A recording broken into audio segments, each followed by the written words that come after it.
Welcome, ladies and gentlemen, tonight's broadcast of the Armstrong Riverhawks versus Hampton tonight here at Armstrong High School. And I'm here with, my name is Brian Schaefer with High Top Sports. I'm here with my partner, Corey Schaefer. How are you, Corey? I'm pretty good tonight, Brian. You know what time it is. Had a little bit of a scare earlier. A little bit. You handled it like a champ, like you always would. I had to rebuild all the scenes within like 15 minutes, so that was fun. But yeah, so we're good to go tonight. We're going to have some fun tonight.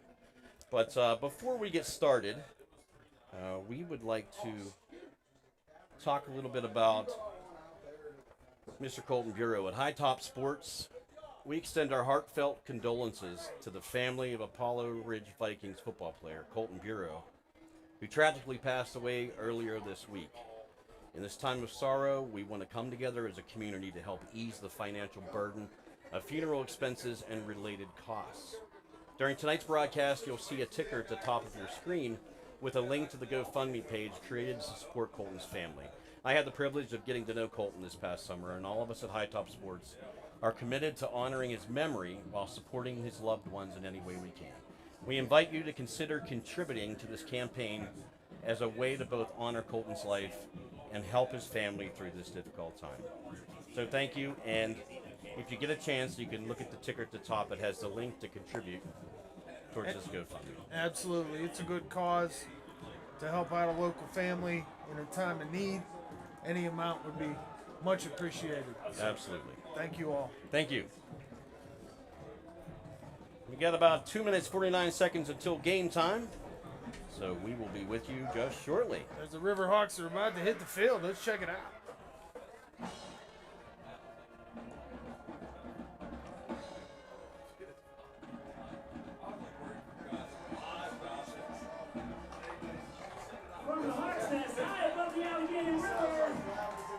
And here come the Riverhawks taking the field for tonight's game. Looks like they're pretty fired up. I'm fired up. You know why, Brian? Why? Why are you fired up, Corey? Football! Woo! Oh, yeah. That's right. Friday night up here in the Crow's Nest, we're getting ready for a 5A, 4A matchup as your Armstrong Riverhawks get ready to take on the Hampton Talbots. Absolutely. So real quick, this broadcast is copyrighted by the High Top Sports Network for the private use of our audience. Any other use of this broadcast or of any pictures, descriptions, or accounts of the game without the express written consent of High Top Sports Network is prohibited. So what do you think we got in store tonight, Corey? Well, I'm hoping that we take the lessons from last week that hopefully we're learning and we apply them to today's game. Yes. You're once again, you're facing a former sectional opponent in Hampton here from a few years past it now to see where you stack up against them. We definitely need to take in heed of what happened last week and start a little quicker this week, I would hope. Getting down 2 touchdowns early definitely hurts. Absolutely. So I'm excited to see how they come out, hopefully with some excitement. And it looks like we're going to do the coin toss here as the captains hit the field, rather. And actually, some of the high points from last week, some of the players of note was Jaden Oliver. Had a great game last week. And Costa Kuknis, of course, had a wonderful game. And who else there? Theron Kupek, I think we called his name a few times. Quinn Olsen. Yeah, had a nice interception on defense, which was nice to see. And then we got to get more Ridley Law involved. Right. Yeah, we called his name a couple times last week. Right, absolutely. I'm saving that call for when he makes a big old play. Amen, brother.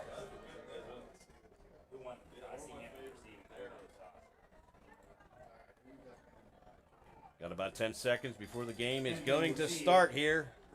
We're excited. Looks like Riverhawks are going to kick this one away to start the game, Brian. So, all right, in for a good, exciting game as we about ready to start this bad boy. Ready to rock and roll up here in the booth.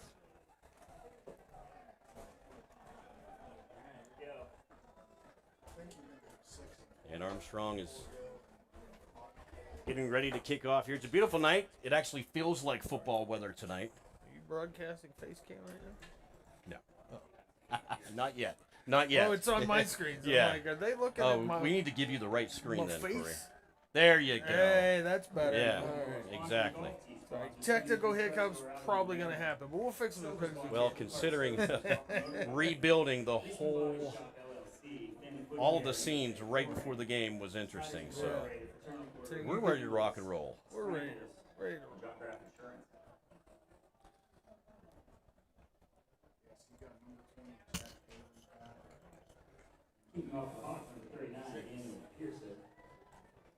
Okay, looks like the Riverhawks are getting ready to kick off here. Number 39, Daniel Pearson. Will be kicking off for the Riverhawks. Number 6, Heath Borgo. Back to receive. And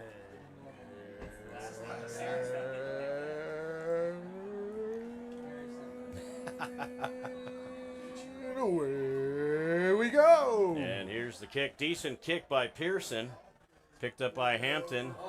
Reverses it. And he's still running the ball carrier up over the 40, up over the 50. And it looks like he might go all the way on the first kickoff of the game. And that is a touchdown by Hampton. Wow, what a way to start the game. Just like that, number 6, Heath Borgo takes the reverse, runs up the sideline. It appeared that Armstrong wasn't ready for it. Not at all. Wow. Good blocking up the sideline set up by the Talbots. And it's a touchdown to start this game. Wow. Well, we wanted somebody to start fast, but We that did. wasn't the team. Yeah. But good run by the Talbots. Excellent run. And that puts Hampton up by 6 to start the game. They're going to attempt the extra point here in the first quarter, here in the Hawks' Nest.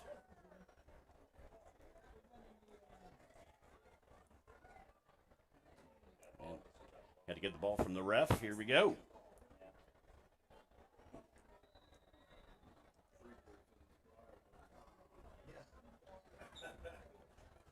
Number 10, Jake Lucas to attempt the kick.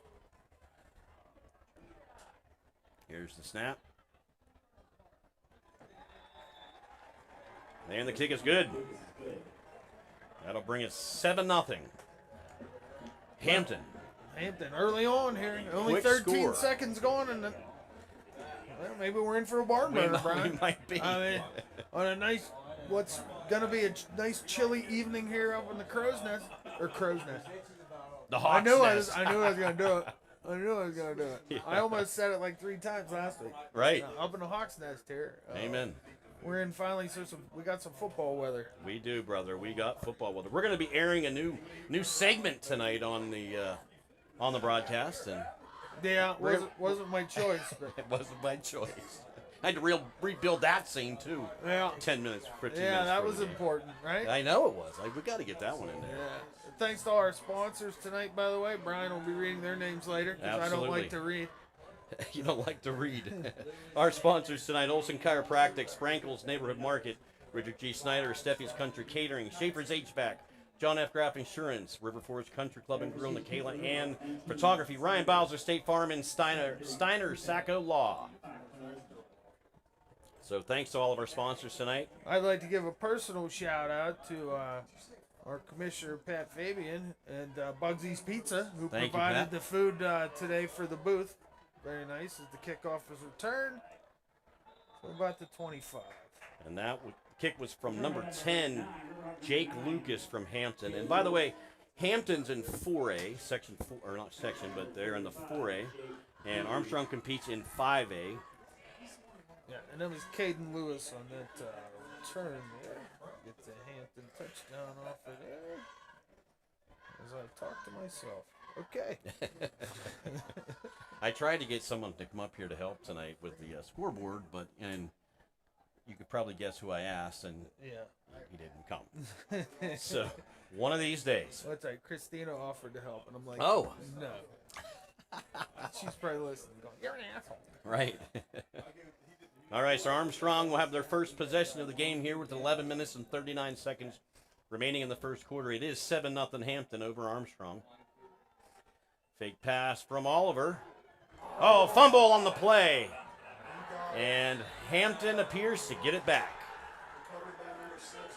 That's a disastrous way for Armstrong to start the game. Not good at all, my friend. Not good at all. Wow. So for those of you that have just tuned in, once again, we're remembering Apollo Ridge Vikings football player Colton Bureau, who tragically passed away this week. And there is a GoFundMe set up to help support his family and all of the funeral costs. So if you get a chance and you would like to contribute, you'll see the ticker on the top of the screen, which will give you the link to help contribute towards Colton. Colton was a great kid, and he was a freshman football player for Apollo Ridge. And a flag on the play. I believe that was number 9, the ball carrier. It was 5, actually. Number Willie 5. Hasselrig on the carry there. It's like he lost. He got about back to the line of scrimmage, but kind of looked like the area of holding. Oh, and we got a illegal block in the back on the offense. So that's going to be coming back. I believe that's a 10-yarder. Mm-hmm.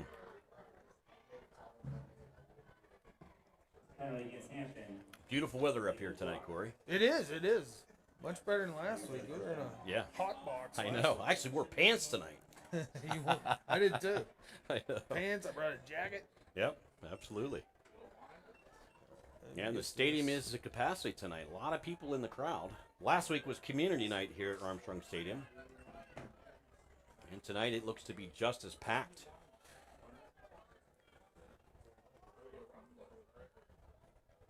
So Hampton on the 45. It's a handoff. Looks like he's tackled. It was number 2, Evan McEnany. About the 40-yard line. McEnany. And Phoenix Wine Coop with the tackle from Armstrong. And they spot the ball at the 40-yard line. And with the penalty, brings it 2nd and 17.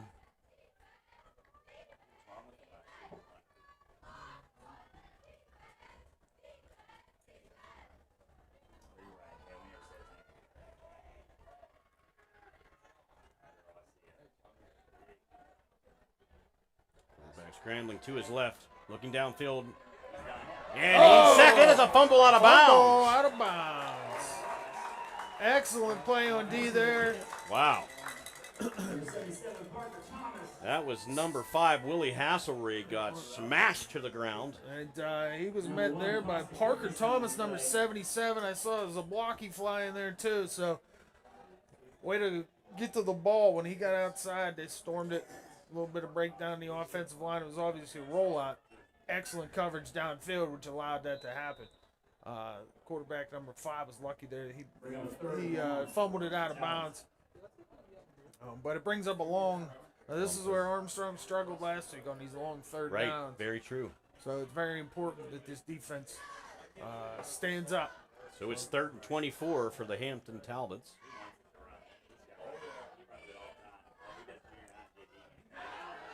Hasselrig back to pass, going to run it himself, headed towards the right side. He's met with a tackler. Tackle. Great play by Excellent Armstrong. tackle by Warren Johnson, number 24. He came up, did not hesitate, went right to the runner, took him down about the 43-yard line. Long 4th down here, most likely a pooch punt coming. Yep. Armstrong looked mad on that series They right did. there. They should be. Great defensive stand there to try to get themselves in this game tonight. That's it. Looks like punt formation with who's back there? Is that Quinn Olsen? I think it's Quinn. Looks to be. And not a good punt from Hampton. She completely shanked that one. Yeah. About a 12, 13-yard punt there. We'll see where he marks it. Yeah, it looked like it went off the side of his foot there. It did. It definitely did. I think they're going to give him about a 9-yard punt. Wow. So that's a benefit to the Riverhawks. They're going to get decent starting position. Here's where you have to forget how this game started. Buckle down. Get your offense rolling. Yeah. And that's imperative here for the Riverhawks as they have good starting position on the That's for sure. 34-yard line. So Jaden Oliver, the quarterback for Armstrong, had a great game last week. And that's a handoff to Phoenix Wine Coop. And he might have made the line of scrimmage. I think he got about a yard there. He battled. He got hit in the backfield, Yeah. so he battled forward for about a yard. Yeah, So. looks like they're going to spot him a yard. So good hard run there on first down. So 2nd and 9 for the Riverhawks. They're at their own 34-yard line. 7-0 Hampton. Oliver connects to Quinn Olsen for about a 5-yard gain. Well, about a 6-yard gain, roughly. He puts him. He's going to bring up a third manageable here. That's where you want to be. You want to be in that 2 to 3 yard range if you're going to be on third down. That gives you the opportunity in high school, especially for two. You got 2 downs. Yeah. So if you can get 2 or 3, even if you come up 4th and short. 3rd and 3 for the Riverhawks on their own 41. I'm calling this a short 3, Brian. There, yeah, very, very short 3. I wouldn't go there.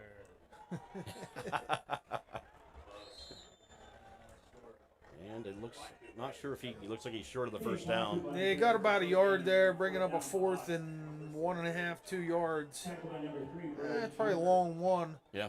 Where they spotted it. So, just like I mentioned before, you know on third you got 2 downs basically. You're about midfield. Good play there. Pick up a couple. Would have liked to have got the first down, but it leaves you with the 4th down play rather than the punt. Looks like Armstrong's going for it. 4th and 1. Had a quick replacement at the last second there. And they're going to go with the Oliver sneak up the middle, and he'll have plenty for the first down. First down for the Riverhawks. Smart play there. I don't know if they planned to look confused on offense, but I think it worked in their favor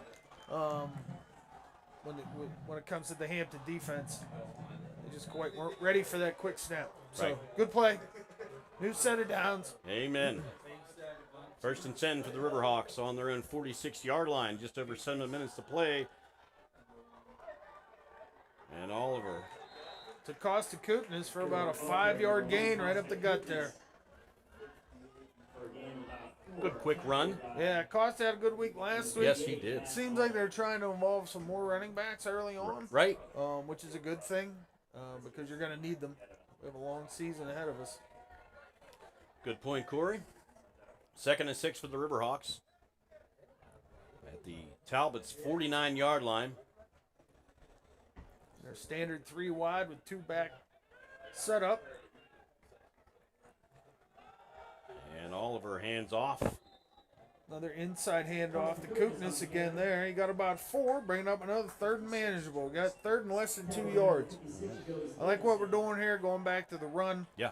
Not trying to get it all back at once. You're only down 1 score early. It doesn't make sense to start chucking it. So I like that they're going to start to wear down this defensive front if you can. 3rd and 1 for the Riverhawks. Winecoop. And that's Winecoop, yeah. Winecoop on it, got the carry there. Picked up about 3 or 4 yards for another first down. Good play. Get them big boys up front moving forward. That's what you want. They're running the ball effectively on this drive. And I think they were a little upset with the first drive of the game where Hampton ran it back off to the on the kickoff. Well, then the ensuing fumble, which didn't help either. Yeah, so. exactly. High snap. And that was blowed up in the middle. Winecoop, Yeah. He had number 8 there for Hampton, along with a couple other of his Jew Interthol. We'll give him the tackle on that one. But that looked a little bit of indecision but on the handoff there. Right. Threw the timing off of that play completely. So Winecoop didn't have a chance. Just over 5 minutes to play in the first quarter. 7-0 Hampton. Riverhawks 2nd and 10 on the 42. Going with the 4 wide set this time. Looking towards the sideline. Kootenai and Oliver in the backfield. See if they pull one of the wideouts in. And Quinn Olsen's lined up on the right side. Here's the snap. Olsen drops back. Looking downfield for Quinn Olsen, but he's covered heavily. And it was almost intercepted by Hampton, number 2. And that was Evan McKinney. McEnany, I think. McEnany. Yeah, okay. there's 2 ends in there. You see that? Now I see it. Yeah. McEnany is a senior this year. A 5'10", 180-pound running back and defensive back. So that brings up a 3rd and 9. Let's see what if they try to get it all back here.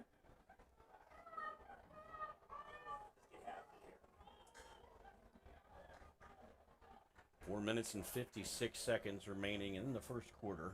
Threw out of this set last time. Yeah, same set. Oliver scrambling.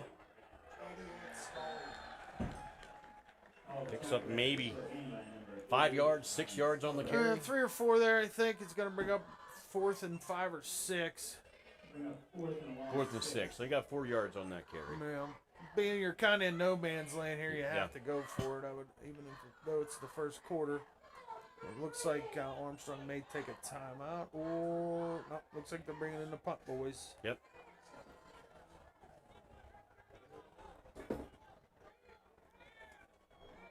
Or it's a wildcat type of Oh, formation. yeah, that's what it looks like. This might be their new pooch punt.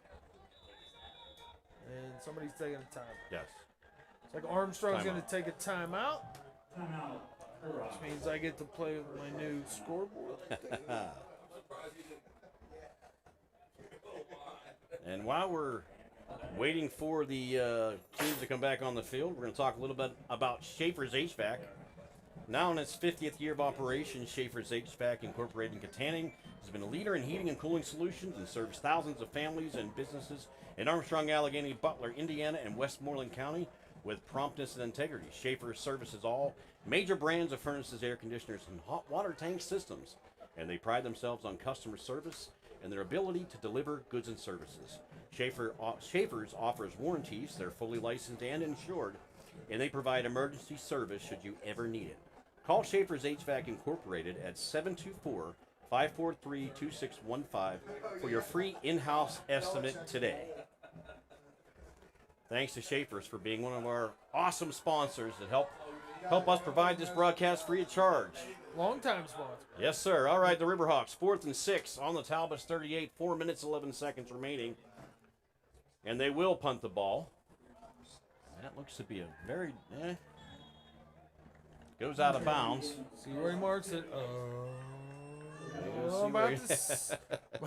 About the 17-yard line. I always love watching them run up with their hand. I'm like, where's he going to mark it? Yeah. How do they really know? Not sure. Just a guess. I couldn't Guess tell. I guess. Thanks to all of our viewers who are watching us tonight on YouTube. We appreciate you. Absolutely. Thanks for coming in. Thanks for the kind words this week. We got a lot of kind feedback, even though it was our first week. And there were some hiccups, but you'll have that. Yes. Thanks, guys. Anybody who did reach out. We appreciate it. We do. Good, bad, or the ugly. So the Talbots take over on their own 17-yard line. 4 minutes, 5 seconds remaining.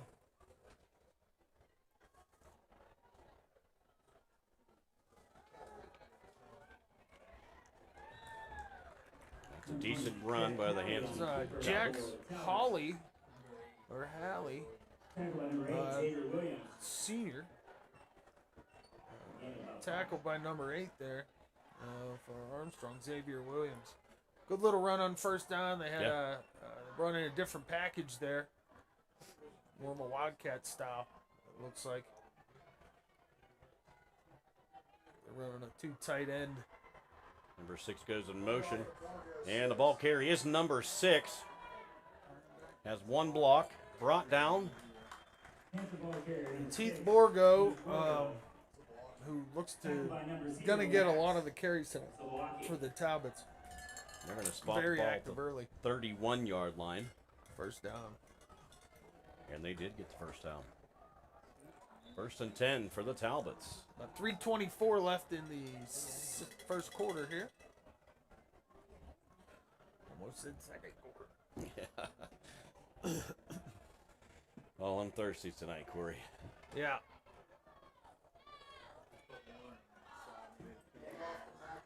And it's a handoff to McAdoo. He gets a few.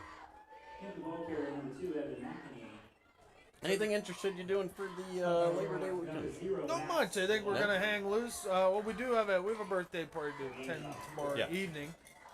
So we might do a little bit of, Pittsburghin. Yeah. because we got to go to the strip for that. Awesome. But other than that, I think Monday we're just having the kids over. We're going to do a little cookout. Excellent. Hang out. And, Family gathering. Family gathering on Labor Day. Why not? Right. Second, I'm sorry.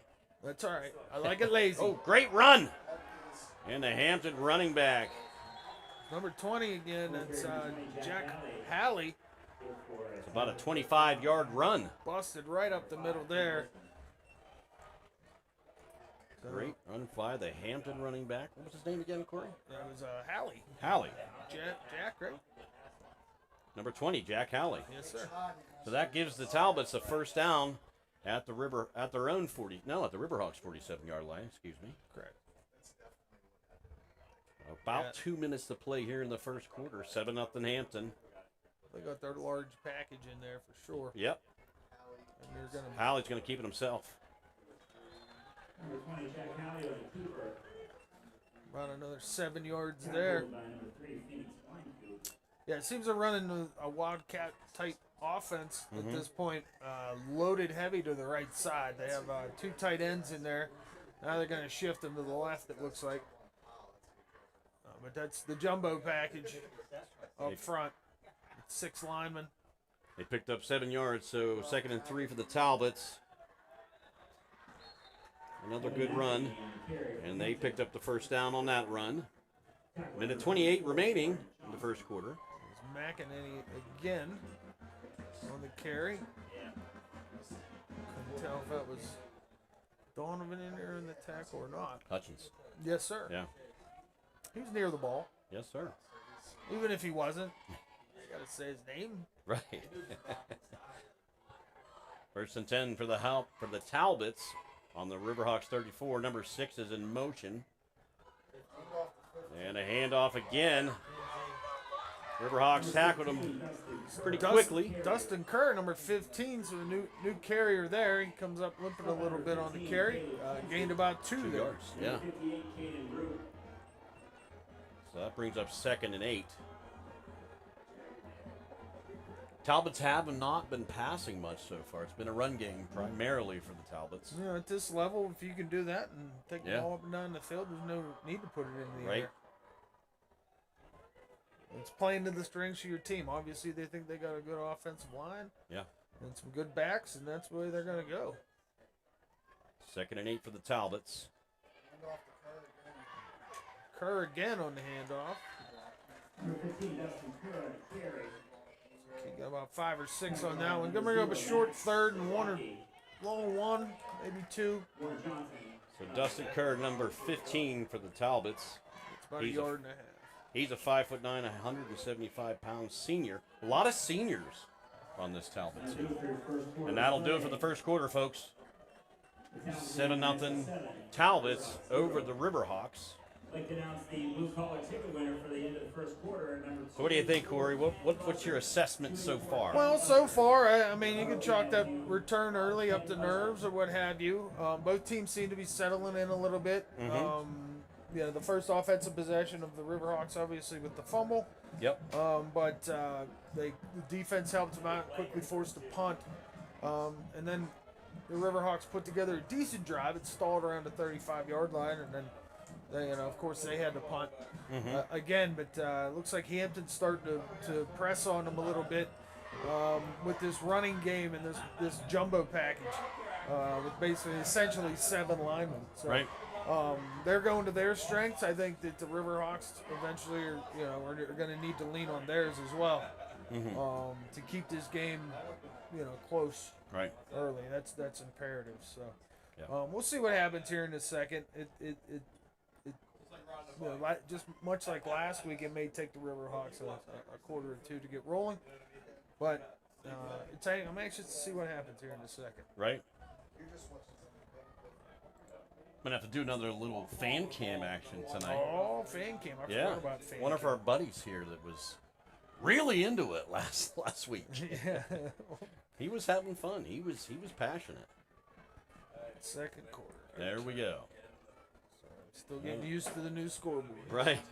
So it's 3rd and 2 for the Talbots to start the second quarter on the 26-yard line. Straight hand up in the middle. McEnany again. And that was He Jack got Howley close. handing off to McEnany. Yeah, he got close. I think they're probably going to give it to him. Yeah. Let's see where they spot the ball. Ooh. Looks like it's just short.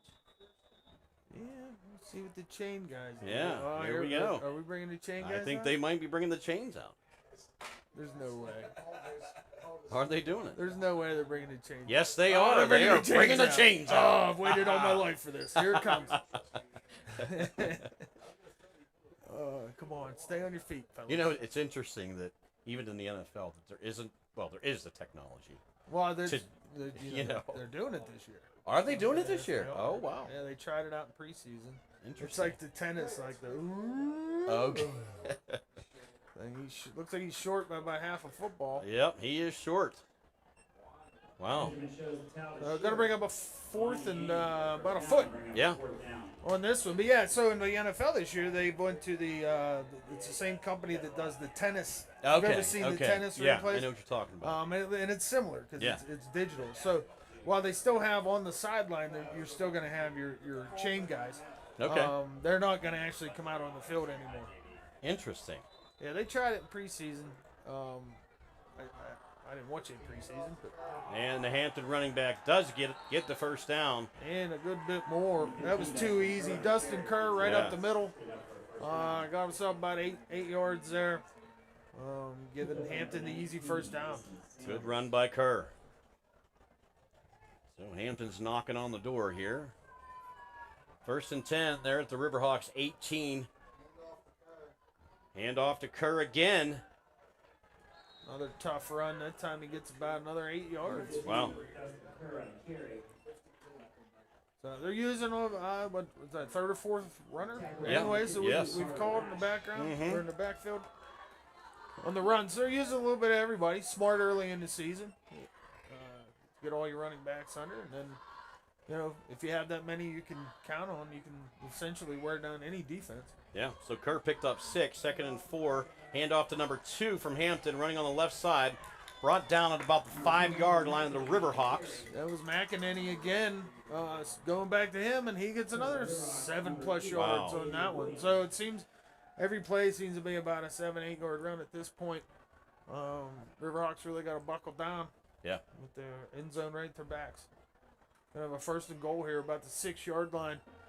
Minute into the second quarter. Hampton's been running the ball real well so far in this game. 1st and 7. It's like Kerr. Stood him up. Got about a yard there. Yeah, Dustin Kerr again, as Corey said. I'm just hoping the guys beside me are right. Yeah. I'm just listening to them. And Kerr's a running back and an outside linebacker for Hampton. So that gives the Talbots 2nd and 5 on the 5-yard line of the Riverhawks. Just over 10 minutes here in the second at the Armstrong Riverhawk Stadium. Another handoff. Oh, and he smacked down hard. There's Borgo there. Got his helmet rudely removed by Mr. Zablocki. Yeah, and we do have a flag. But there was a flag. Looked like a illegal motion or Yeah. something of that. Because that was before the tackle. Yeah, it was early.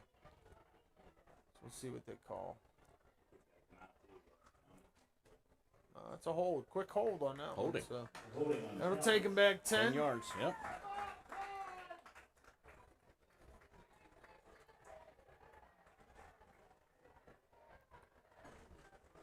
So the Talbots will have to recover from that holding penalty.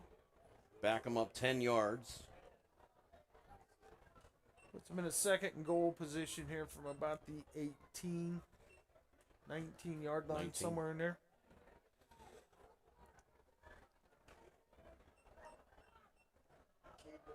Yeah, the QB keeper, number 20, and that's Jack Howley again.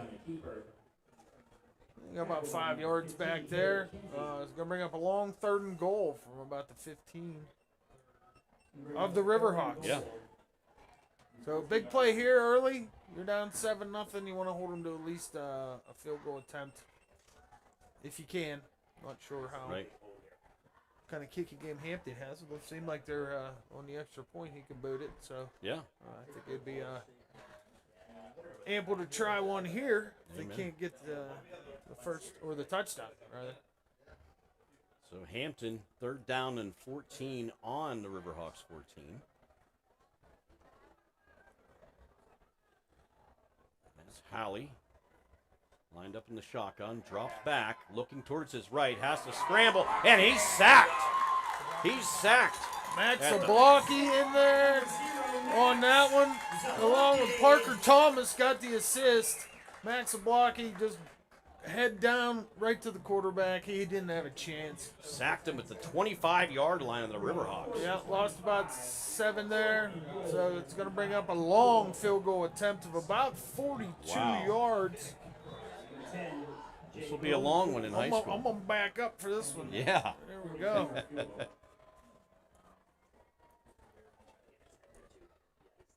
Snap. And it looks like it's got enough room. That's And good. it's good. Great kick Heck of a kick. by number 10, Jake Lucas. I don't know how he got that over the defensive line. It seemed like they were almost in the backfield. Yeah. but That's impressive, friends. 42-yarder at this level. For Yeah, sure. absolutely. Great kick by Lucas. And that puts the Talbots up 10-0 over the Riverhawks here in the second quarter. And folks, we got 8 minutes and 22 seconds remaining here in the second quarter. Hampton's run game has been strong tonight.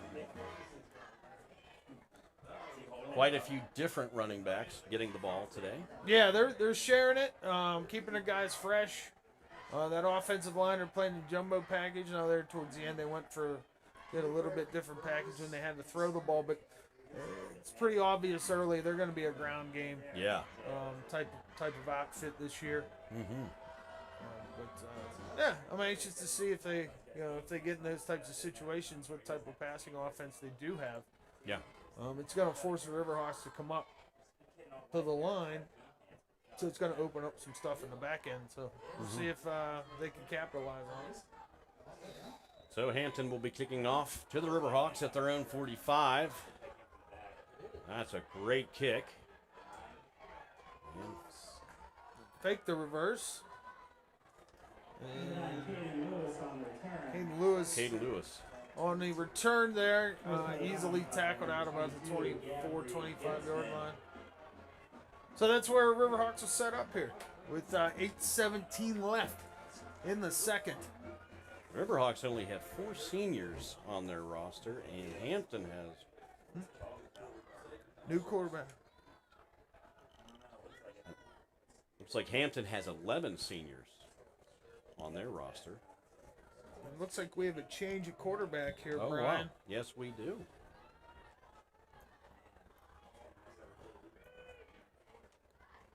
Oh, lost the ball. That's Dio Beck, number Dio Beck. 17 for Armstrong. Fortuitous enough to get I'm not sure popped back on it. was his hand hit or did he just I lose the grip? missed it. I I couldn't completely tell. missed it on that one, Brian. Wow.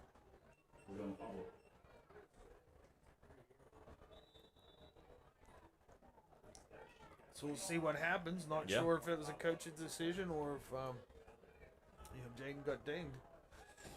So they lost 6 on that play.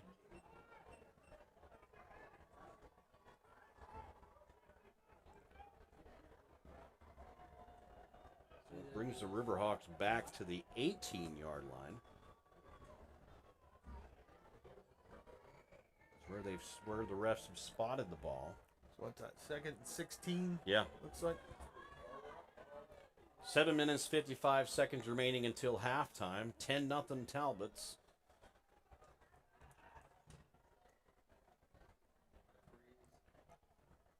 Three wide set on the right for the Riverhawks.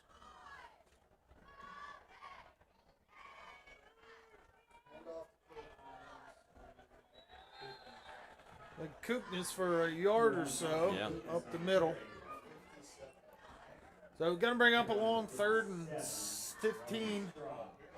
Yeah, I'm wondering 16. Wonder if why they brought Oliver out and substituted I don't him. know. I don't see him on the sideline right now, so Yeah. I'm not sure. Don't want to speculate. So, folks, number 17, Dio, back in for quarterback for the Riverhawks. What year's deal?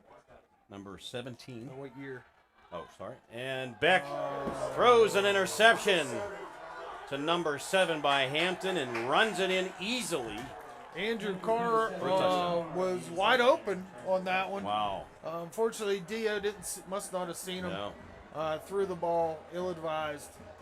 Defender was standing right there, and Hampton rolls in for the easy pick. Easy touchdown. 6. Well, tough goings for the Riverhawks here so far tonight. A fumble, a kickoff return by Hampton, and now an interception, pick 6. So that puts up the Talbots by 16, attempting the extra point.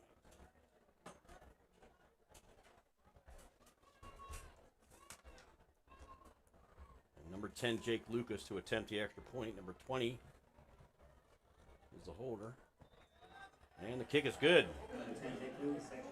Yeah, he's got a leg, that one, Yeah. for sure.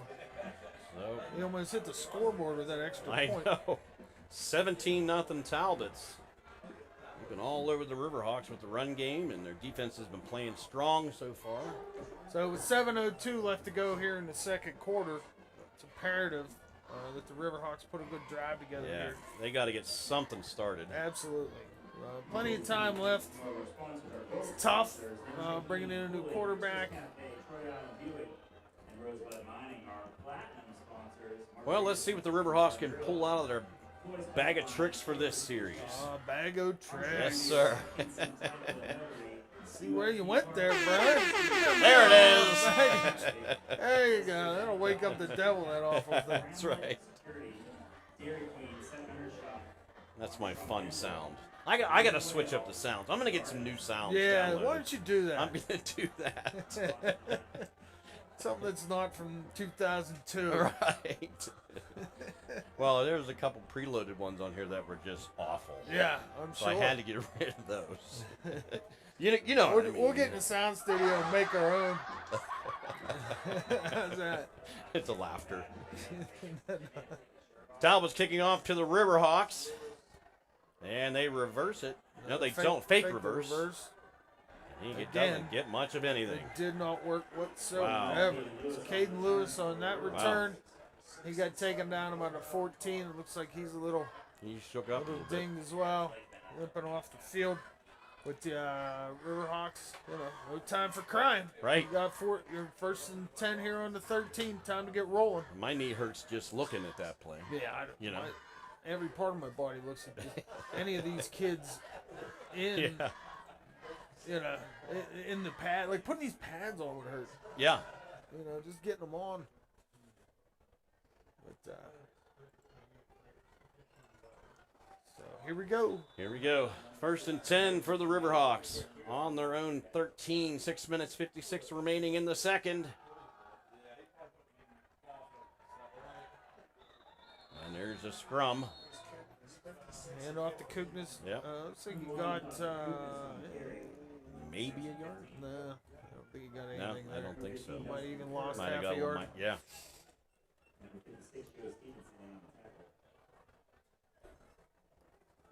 So we'll call it 2nd and 10. 2nd and 10. 6:30 left here in the second. Here we go, folks.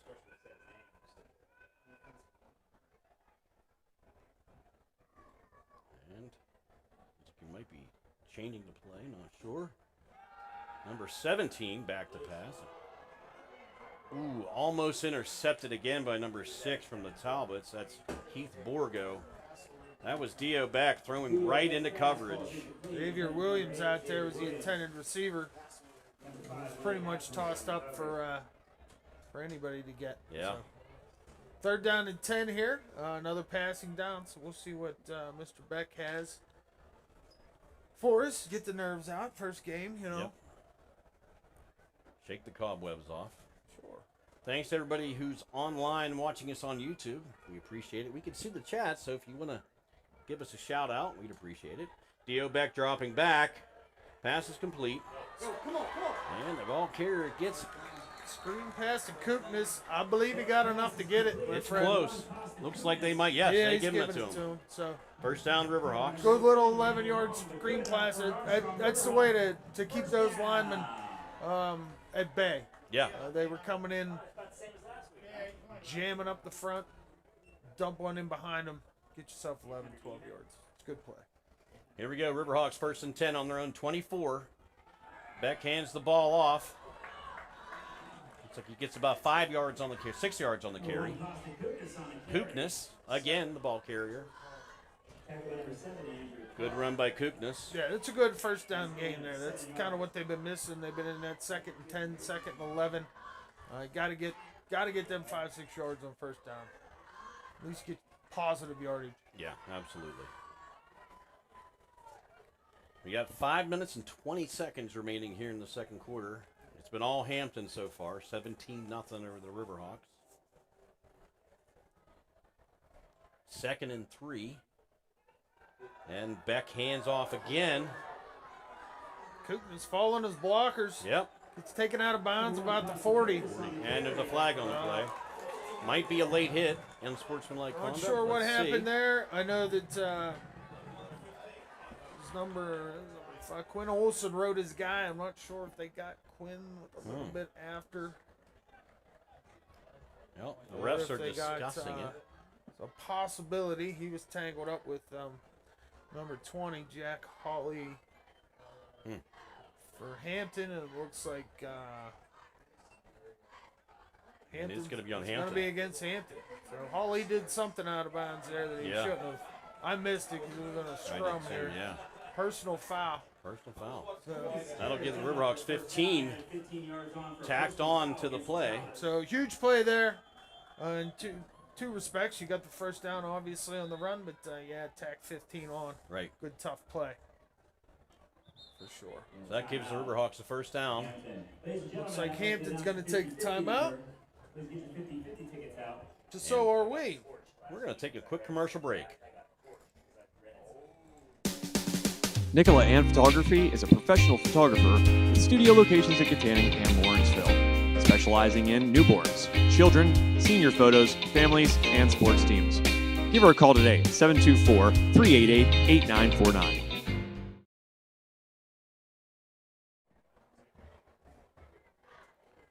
All right, folks, just over 5 minutes to go here in the second quarter at Armstrong Stadium here in Katanning, Pennsylvania. Hampton all over the Riverhawks so far, 17-0. Riverhawks are on the move here. They Forced are. Hampton to take their first time out, so that's positive. It's a little bit over 5 minutes here. Brian, if they can get down, get the score, get within 2. They do receive the opening or second half kickoff. Right. The Riverhawks do. So we need some positives going into halftime. This Amen. is eerily Amen. similar to last week the way this game Yeah, started. I agree. Last week the Riverhawks come back and made a game of it. Let's see if they can do the same here.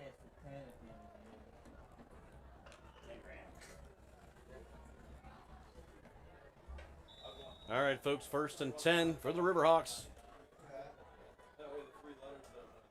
And Beck passes off to number 5. Quinn Olsen gets tackled at the 40-yard line.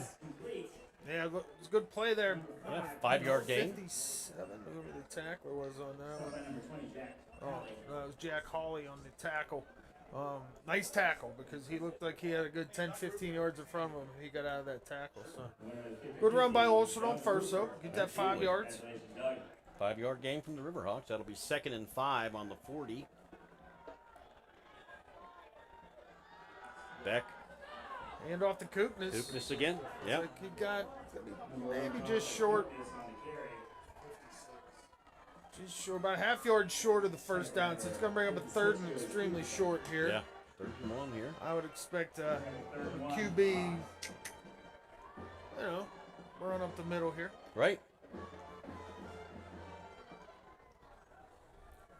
Let's see if the Riverhawks can turn up the juice here.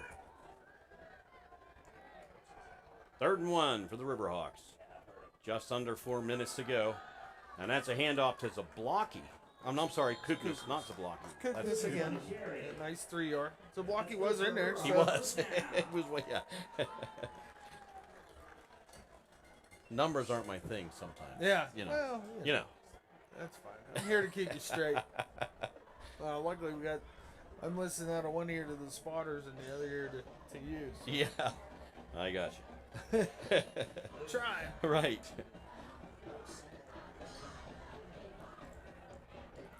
First and 10 from the 33 of the Talbots.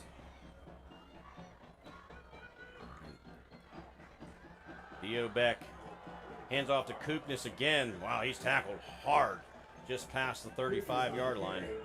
And you go back to the line of scrimmage there.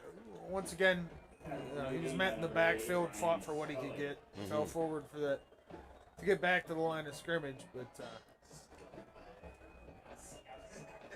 Clock's winding down, folks. We're getting close to halftime. We got 3 minutes to play here in the second quarter. 2nd and 10 for the Riverhawks on the Talbots 33. Beck with 3 wide. Running back lined up to his right.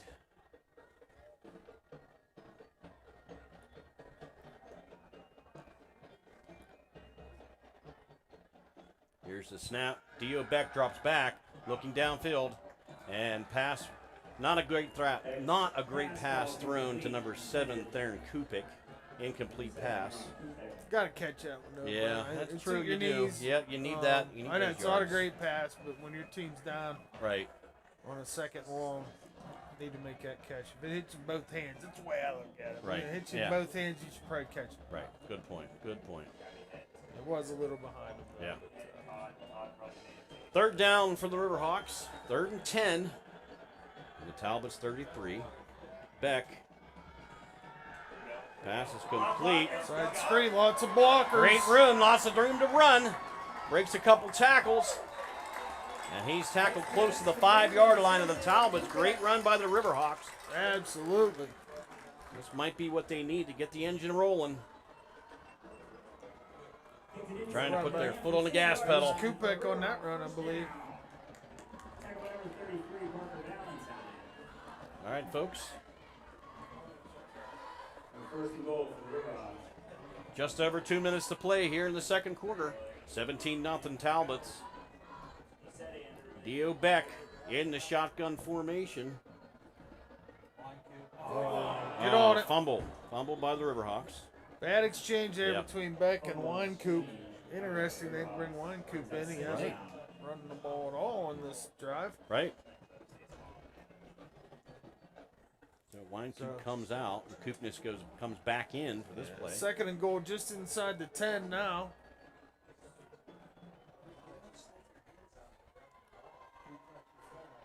Oh, is that a different microphone you got there? Oh, this one. Oh, yeah. This one's going to be better, I think. We got a new field mic. Last week, Yeah. our biggest complaints are we couldn't hear the band. Yeah. Well, I needed to have phantom power. Phantom For the power? other, yeah, What is it that? gives it an extra you jolt just, you of just make that up? juice. No, made I that did up. not make that up. So this one Phantom doesn't power. need phantom power. Okay, I have a great. little box at home that you push a button and it adds that juice. It adds Condenser phantom mics power? require phantom power. Okay. I should have. Learn something new every day. Yeah. So this one Phantom doesn't need power. phantom power, folks. Like You learned something tonight. Phantom power. Okay. Yeah. Struggling with the words. I'm not All making right. that up. I know you're not. That's why I'm like, okay, Right. who called it that? Right. All right, 2nd and goal now. There was a penalty there on the Talbots. Hand off to Kupnis. And He's going to get about to just 2. short. Yeah, got about 3 yards there. Good up the gut run by Kupnis. It's good to wind. Clock's going to wind inside of a minute Yeah. on 3rd down, and they're calling it 3. 3. Riverhawks are knocking on the door here. Under a minute to play. 2 timeouts left for the Riverhawks, so plenty of time here. No need to get in a hurry. Right? If you're gonna score, you don't want to leave any time on the clock for the other team, being that you're getting the ball back in the second half. As this is what they call 2 for 1. 2 for 1, baby. Yeah, it's more of a basketball term, but yeah. Here we go, folks. 3rd and 3. On the 3. Triple threes. Hand off to Kupnis again. And touchdown, Riverhawks! That's a little bit. You got seems stuffed up the middle, Brian. His quarterback actually leaked out to the left and was his lead blocker on that one. Around the left end for the touchdown. Great run by the Riverhawks. 6 points for the Riverhawks. They finally get on the board here with 31 seconds here remaining in the first half, so that's 17-6 now, and the Riverhawks are going to attempt the extra point.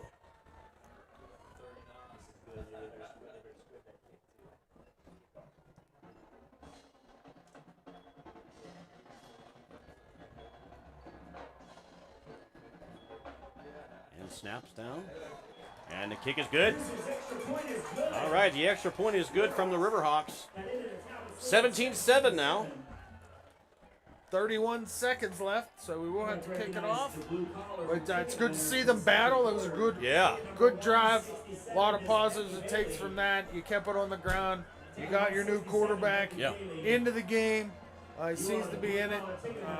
Had a couple issues early, a couple fumbles, recovered them, got back up, got back in the game, drove your team down there, got a score on the board before halftime. It was imperative for that. Hey, now the Riverhawks get it in a second, and we'll see what happens. I like that shirt, by the way, man. Oh, this? That's pretty cool. Yeah. You know what that is? Wait a second. Is that from He-Man? It is. It's Masters of the Universe. Yeah. I asked the lady earlier today. She goes, I should know what that is. And then I told her, and she's like, I have no idea what that is. So. Oh, man. We got a great segment coming up here, folks. Oh, yeah, the greatest of segments. I actually have some music queued up for it, too. Oh, yeah. Wow. Yep. What a day. What a We'll find get that to work tonight. All right, 31 seconds left here. Riverhawks are going to kick it off. To Hampton.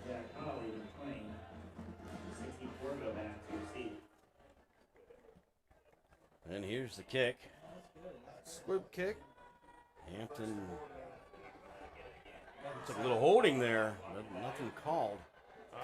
They tried the reverse that they did to open the game with. This time they were ready for it. Borgo got tackled at the 20. So barring some miracle huge play here, we should go into the half up 10. See what Hampton does. I would imagine they'd keep it on the ground, but yeah, I would think so. I'm not a prognosticator. I just pay one on TV streaming services. On streaming services. There you go. There you go. I like that. Yeah. That's awesome. 17-7. Talbots over the Riverhawks. 24 seconds remaining. Good drive. Get the ball back. Holding. Looks like there might be holding on the play. Flag on the field. Tackled by number 24, Warren Johnson. Yeah, I would think after that, the Talbots would probably just be happy to take it in with a 2-score lead, which anybody would. Yep. Going into halftime. So. Got 20 seconds left here. First and 10. Beautiful night here in Katanning. And we've seen some comments in the chat about streaming other games. And we're not sure what other games they were out. I saw them. If High Top has any other crews. Corey and I are doing mostly Armstrong games, but if you would like your school's game to be broadcast, find some sponsors and call somebody. Yeah. And hand off to McEnany. Number 2, McEnany. That should wind her down. That's probably going to be the end of the half there. Tackled by number 76. Yep, they're going to let her go to the half with the Riverhawks down 17-7 to the Hampton Talbots. So any observations so far, Corey, on today's lots of observations, sure. But it all goes back to the same thing. The line play has been good on both sides, offensively for both teams, I think. And it all comes down to mistakes. The early fumble, the kickoff return. I mean, the kickoff return is really the difference in the game. If you take out the, you'd have a field goal game here without it. So you got to limit the big plays and then maximize them on your end. and that's probably going to be the winner of this game at the end of it. Yeah. Because I think these teams are closely matched as far as just a little different philosophy on offense from one to another. Hampton seems to be a run first run all the time, whereas Armstrong's a little more throw. But the one drive they did put together for the touchdown was primarily a run drive with a couple little passes here and there to keep the defense honest. So that's what I've seen so far. I'm anxious to see the second half, see what adjustments coaches make, come back out, hopefully for a good drive to open the second half. Absolutely. So that's all I got, man. That was great. That was excellent, my friend. Yeah. Thanks everybody tuning in tonight. Tonight's game with the Riverhawks versus Hampton Talbots. Once again, we want to remember Apollo Ridge Vikings player Colton Bureau, who suddenly passed away this week.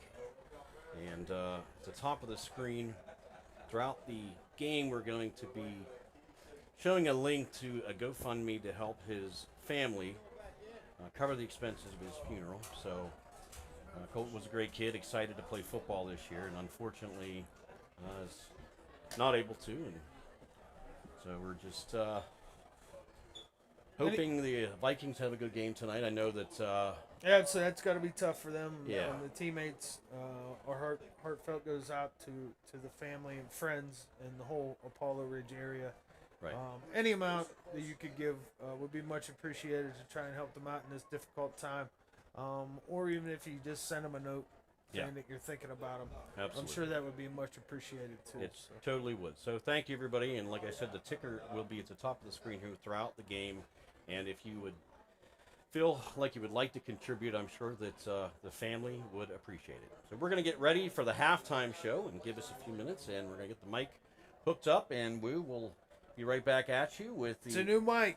Yes, It's a new mic, so it should be better. It's our big complaints last week about the halftime show. Now, I'm taking zero responsibility for any of this. It's all on Brian. We're going to make it work. Thanks, folks. We'll be back. Thanks.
Good evening, ladies and gentlemen. Welcome to the 2025 Armstrong Riverhawks Marching Band Halftime Show.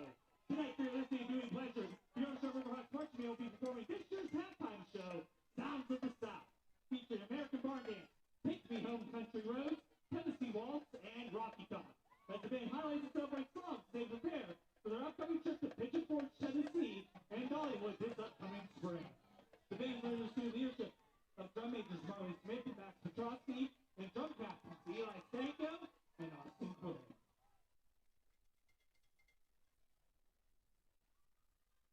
Now, ladies and gentlemen, sit back, relax, and enjoy the show this evening as the Armstrong Riverhawks Marching Band appears to be ready for their halftime performance.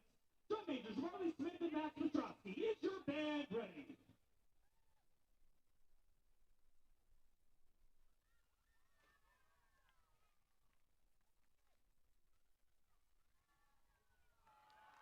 Armstrong Riverhawk Marching Band, the building is yours to performance.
Now that we kicked off our Sounds of the South with American Barn Bands, feel free to sing along now as we take the country roads to Tennessee. As the band performs Sean Denver's Take Me Home, Country Roads, Bluetooth featuring our disconnected. guard and soloist Xavier Shoop.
instructor, Mrs. Melissa Lasky. Garden instructor, Mrs. Sarah Smith and Mrs. Courtney Island. Drumline instructor, Mr. Rob Green. Marching instructor, Mr. Jason Pagoda, Mr. Pat Kavanaugh. Woodwind instructor, Mr. Charlene Pagoda. Craft instructor, Mr. Lou Rybar. And the voice of the Riverhawk Fortune Man, Mr. Jake Hamish. This year's halftime drill was designed by Mr. Robert Harris. The Armstrong Riverhawk Marching Band would like to wish the Hampton Talbots Marching Band the best of luck on the remainder of their season. And lastly, ladies and gentlemen, the Armstrong Riverhawk Marching Band would like to thank you for your kind attentiveness this evening. Go Hawks!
Bluetooth connected.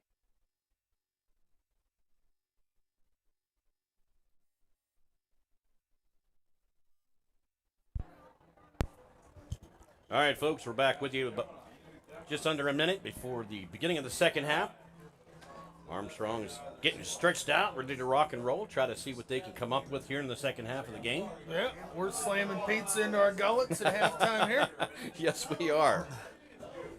Get a little bit of grub on. Thanks to Commissioner Fabian for supplying the pizzas tonight. Yeah, absolutely. Greatly Courtesy appreciated. of our boy down at Bugsy's. Some good grub. Yes, sir. I do love me a Bugsy's thick cut pizza. Sicilians. Absolutely. Real good. I get that smell every day. Oh, yeah, you do, because you work I'm right around the corner. I'm right across the street. Yeah. That's awesome.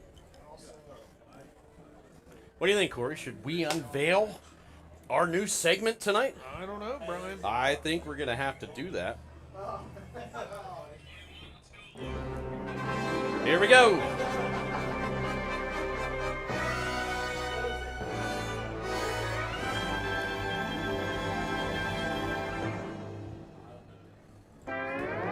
Ladies and gentlemen, it is Corey's Hat of the Week, folks.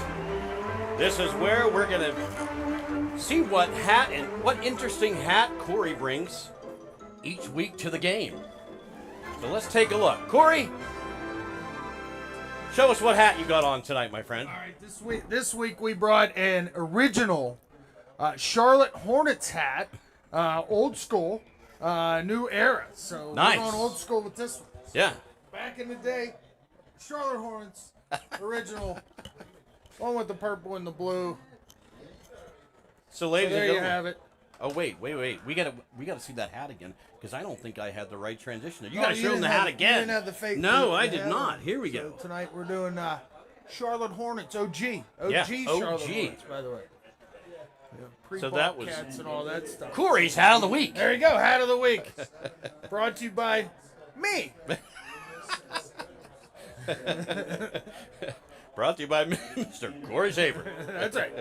That was beautiful. That was beautiful, Corey. Bringing the wood. See what we Yes. can do for next week. That's right. Good times, folks. We try to keep it fun and light up here, and that's the purpose of Corey's Hat of the Week. And there we go with the second half kickoff. Good run up. And he's still running. Caden Lewis on that return. Nice return. Going to get a nice starting position here outside the 30. Looks like they're going to mark it about the 33-yard line for a good starting position for the Riverhawks. All right. Looks like Dio Beck's going to be the quarterback coming out. So my assumption is there was some type of injury. We didn't find any new information. No. Halftime on condition. Oh, actually, I did hear that there's an issue with Oliver's shoulder. Okay. So okay. So There's a Oliver is out right now, so he will not be returning tonight. First and 10 for the Riverhawks on their own 32. It's starting the second half here. And Beck hands off. Good run. Great block. Good run there by Kubinis. He showed good speed to the outside. Once he made the turn, he followed his blockers, just like you should for a good 9-yard gain. Yeah. Getting you a second and short. They're pulling the ripcord on the mower. Trying to get her going. There you go, baby. Yeah. Did you like the action? I there, do. too? I do. I'm sad the people couldn't see that. Yeah. Second and 1 for the Riverhawks on the 41-yard line. Beck, another handoff to Koopnis. He picks up the first and keeps rolling. Looks like he gets about 8 yards on the carry. Good run on first. Yeah. Good run on second. It's a good way. They're already in midfield. 2 plays in. Excellent way to start the second half. For sure. Good hard running by Kubinis there. Absolutely. Koopnis getting primarily a lot of the work tonight. And it's first and 10 for the Riverhawks. Hampton still up 17-7. Riverhawks approaching the 50-yard line. Hand off to Koopnis again. He's going around the left side. Over the 50. And he dives over the 45. Close to the first down. It's like they didn't give him that extra yardage Yeah, there, Brian, on right. that second effort. Right. So it's going to be another 8-9 yard run. We'll call it a long 2nd and 2. Riverhawks look fired up to start the second half. Short 2nd and 2, long 2nd and 1. Yeah, so 2nd and 1 for the Riverhawks. And they're into the Talbots territory. Koopnis gets the ball again. Picks up the first down. Oh, they're moving the scrum out there, Brian. Oh, they got yes, an they extra are. 2-3 yards, and the extra lineman, the big hosses, Yeah. went to town. Boom. You know, he had the first down on the first effort. The big boys got in there, moved the pile another 3 yards, so a good 5-yard gain. Absolutely. All right, Riverhawks are rolling. They got the engine started. 1st and 10 on the Talbots 39. Dio Beck hands off to Koopnis again, it looks like. It is riding that Wow. horse. Only got about a yard there on that down. McGuire on the tackle. Playing some smash mouth football here. Running up the gut. Good way to come out. I like that they're going around end. Yeah. Running it wide. Koopnis obviously has the speed to get there. Yeah. 2nd and 9 for the Riverhawks on the Talbots 38. 9 minutes, 15 seconds here in the 3rd quarter. Good hard hit, but he spins around it to get a couple more after the hit. Yeah, another Koopnis, tough run there by Koopnis. Got about 3 yards. It's going to bring up a 3rd and long. But it's that's 7 yards, 3rd and 7. Keep moving the ball in positive yardage. Hey, it's been a run game for both teams so far tonight. Riverhawks primarily running the ball here after the second half with Oliver out and Dio Beck behind here, ready to rock and roll. They're not under center. No. Well, Exactly not. I My was like- stepson is on the junior high team. He was playing center early in the year, and I was like, well, that's got to be tough because everything they run's out of the Right. shotgun. Right. And back to number 7. That's Kupek. About 2 or 3 yards there. This puts you in that 4th and 3 or 4. I expect them to keep the offense on the field. Yeah. But yeah, he was saying he didn't know what shotgun was. He's new to football. Okay. So he didn't. It was only his 2nd year. So I told him that, and he's like, yeah, well, they only have one play that they run under center. Oh, That's it. okay. And it's the QB sneak play. Nice. Yeah, he moved to guard. He moved to guard. Yeah. Okay. To guard. He's out of guard. Okay. Which he likes much better. Played very well last night. I heard he blowed up some guys here. Yeah. We did QB wasn't ready for that on Not 4th at all. down. Ill-advised snap by the center. Yep.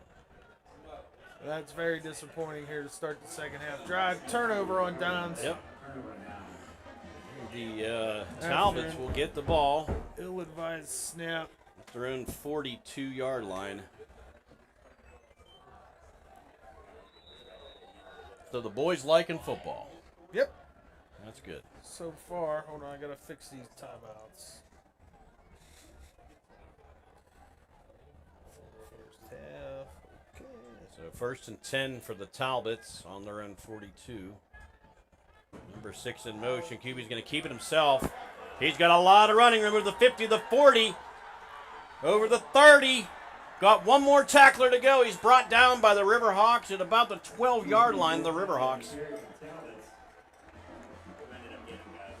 That was a great run by number 20, Jack Howley. Yeah, unfortunate there. First play. Seemed like the defense almost wasn't ready.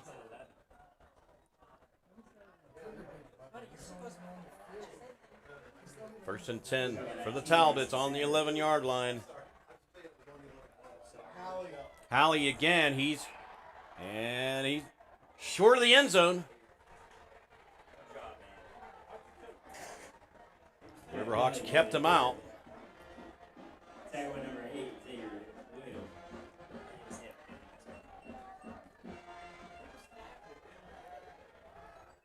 Second and 2 for the Hampton Talbots on the Riverhawks 2-yard line. Oh, bad snap. And there's a flag on the play. Number 20 recovers it. High snap. See what the flag is. And they're rolling. Clock's running. Picked up the flag. Oh, yeah, they did. Wow.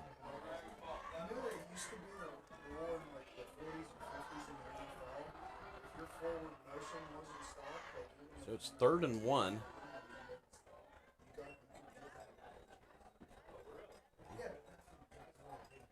They did they back them up?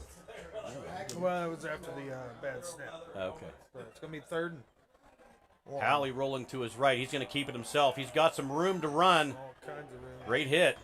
Good tackle, though. Yeah, tackled at the 5-yard line. Going to bring up a 4th and about 3 or so. Well, Let's see if they've the got a good Riverhawks kicker on D this can team. stand up to them, or if they're just going to... Oh, looks like Nope, they're going to they're try gonna the roll field goal. Yeah. Which with that kicker? Jake Lucas has already converted tonight. A 42-yarder early in the game. This one here from about 23. And here's Lucas. High snap, but he gets it down. And the kick is good by Lucas. Very good job by the holder there. Yeah. Your quarterback, number 20 on the hold. Halley. Good snag Jake high, Lucas. and that takes us up to 20-7. Lucas has a big leg. That he does. Just needed, his timing was a little off there. He adjusted. Still kick kicked by the ball Lucas. through. Sure. That brings the score 20-7, Talbots. And we have 6 minutes exactly remaining here in the 3rd quarter. Still a pretty capacity crowd here. at the Oh, Riverhawks we haven't Stadium. had. Hold on. Oh. Crowd cam. Fan cam. Here we Fan go. cam. Where's it at? Fan cam. Oh, that was awful. Sorry. I had to do that manually by hand. Right, because Oh, I already screwed it all up. right. Hey, we tried. So the Talbots will kick off to the Riverhawks here. Let's see if the Riverhawks can keep it rolling with their run game tonight.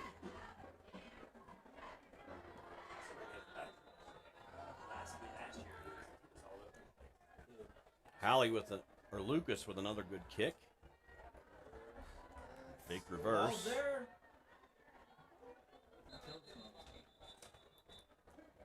That's Caden Lewis received the ball for the Riverhawks. And he's brought out of bounds. Decent return to about the 29 or so. Yeah. Let's see where they spot the ball. Spot it. I think he went out about the 26. Oh. But Just shy okay, of the well, 30. We'll take that. Yeah. Well, it is a 30. Okay. All right, so that'll bring up 1st and 10 for the Riverhawks at their own 30-yard line. So good job by the D there to hold them to 2. Keep them within 2, or hold them to 3. Keep them within 2 scores. The block it goes in motion. Hand off to Koopnis. He's breaking around the left side. He's got some speed. Koopnis pulled out of bounds at the 49-yard line. Great run by Koopnis. Good 19-yard run or so there, Brian. That was that's showing his speed around the end, and then that tough running at the end of the play got him an extra 3-4 yards. Yeah, great run. So they seem to be going to that rather than wad up the middle runs early in the game. You're down your running quarterback as Oliver with the shoulder injury early. I see him on the sideline now. He's out of pads. Okay. So. Dio back. Long pass downfield. Incomplete. Overthrew hands. Olsen there. That was Quinn Olsen on the receiver that he was looking for. It was actually a good throw because he was double covered. Yeah. So it's better to throw it a little deep, see if your guy can get there versus underthrowing it with two defenders on the play. So I like taking the shot. Yeah, I agree. On I agree first with that. down. There's nothing wrong with that. No. But that was it was a good overthrow, we'll call it, being that he was And double covered on it. Dio Beck's a sophomore this year, so He's in there for Jaden Oliver, who's a junior. And Dio Beck drops back. Pass is complete. And I believe that's to Koopness again. Pass to Koopness. Nice screen to Koopness. It opened up there. That was a heck of an open field tackle by the Hampton defender to hold it, to keep him from getting the first down. So nice gain on that. Going to bring up a 3rd and 4. Yep.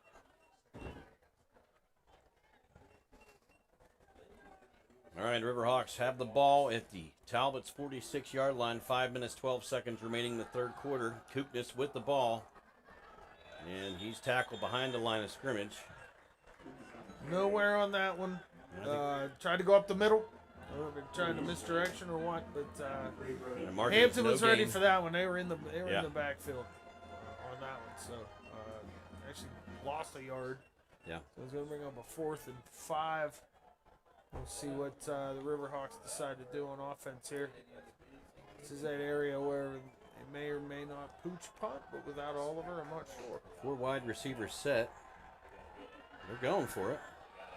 And pass is complete. That's Quinn Olsen. That gives the Riverhawks a first down. Good timing on that play. Good pass. Wide receiver ran his route hard, turned around hard. Yeah. Ball was on him. Got the easy first down catch. That's 2 players right there committing to the play and good timing on the play call itself. So good aggressive call by Coach Fabian. Play. Confident call, I would call that. Very true. That's a play they've run a lot. Yes. You can tell. Good point. 1st and 10. Handoff to Koopness. Tried to go short side that time. They've been running wide side a lot, which is where he's been gaining his success. Yeah. So they tried to run short side there. Tried to switch it up a little bit. Didn't work, obviously. No gain. So we'll see what the coaches dial up here on second.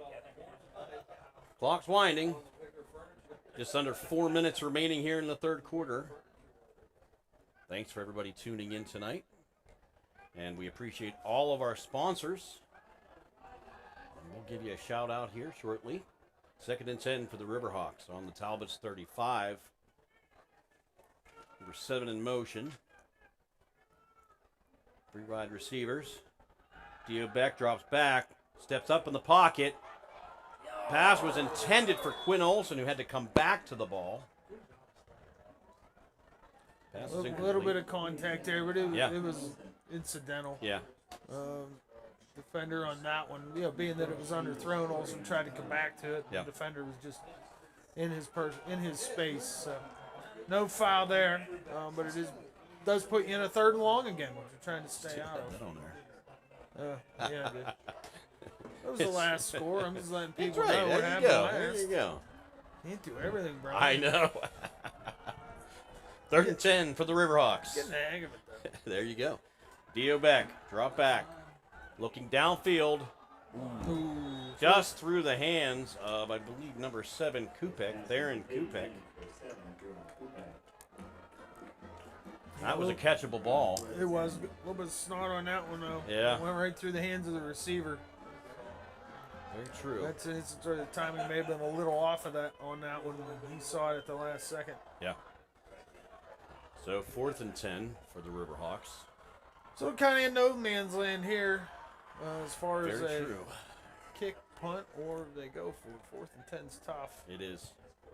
But being And that if- you're down 2 scores here, Yeah, that's true. it looks like they're going to think about it. We're going to take a timeout. Riverhawks timeout. Riverhawks timeout.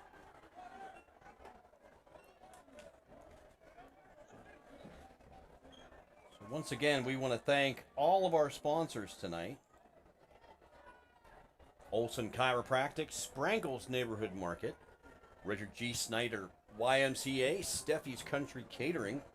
Hopefully some people got some food coming from Steffi's for this holiday weekend.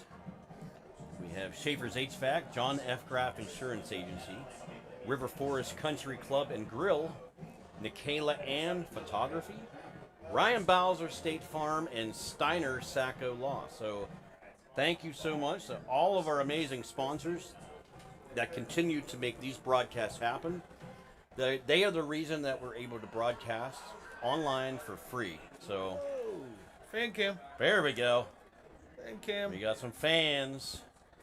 lined up down. That's where all the old heads hang out Right, down there. right. Along the, You mean we would be down there, Corey? yeah, that's where I would hang out. Yeah, exactly. Right down there on that fence. Yeah. See down there? Yep. Down there. Oh, I can see it. Yep. Over there, right by the snow cone truck. 4th and 10 for the Riverhawks. They're on the Talbots 35. 3 minutes, 14 seconds remaining in the third quarter. Dio back into shotgun formation. Drops back. Looking downfield. Steps up in the pocket. Passes complete to number 7. He's got some room. And he's tackled around the 10-yard line. Great pass by Dio Beck. Saw the receiver going through the left side. Across the middle. That's a first down for the Riverhawks. They're pounding on the door, refusing to give up.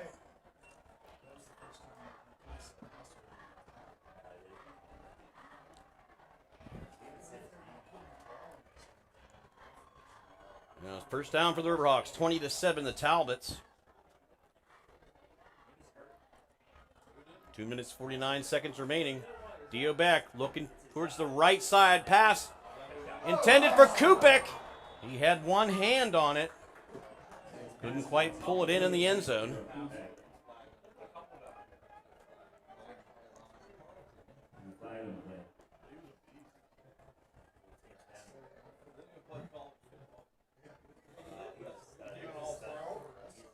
All right, folks. 2nd and 10 for the Riverhawks.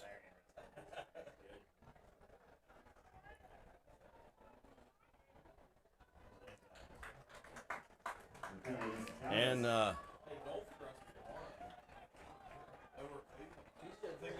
2nd and 10 at the 13-yard line.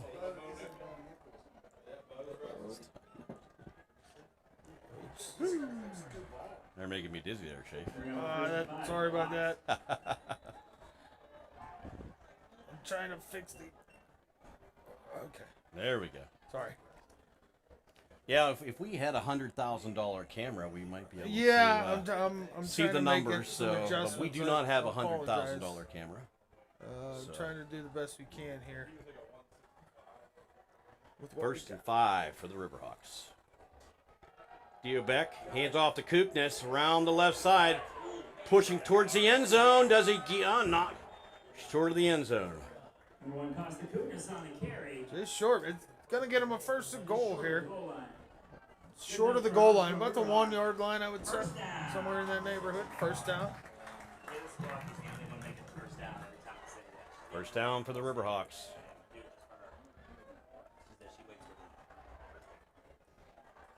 Just over 2 minutes remaining here in the third quarter.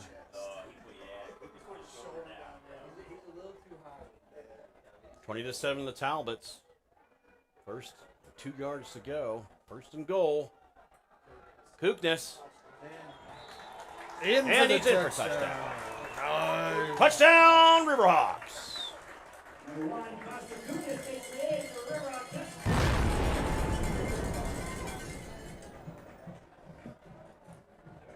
That was number 1, Costa Koopness, Off with the the left hand. touchdown run.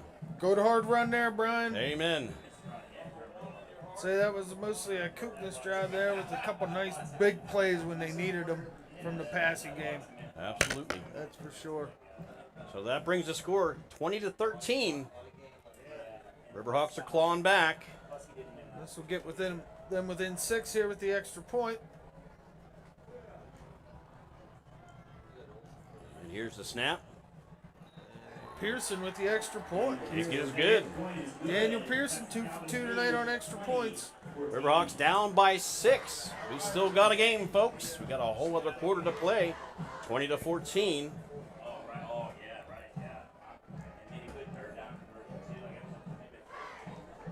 Great drive by the Riverhawks.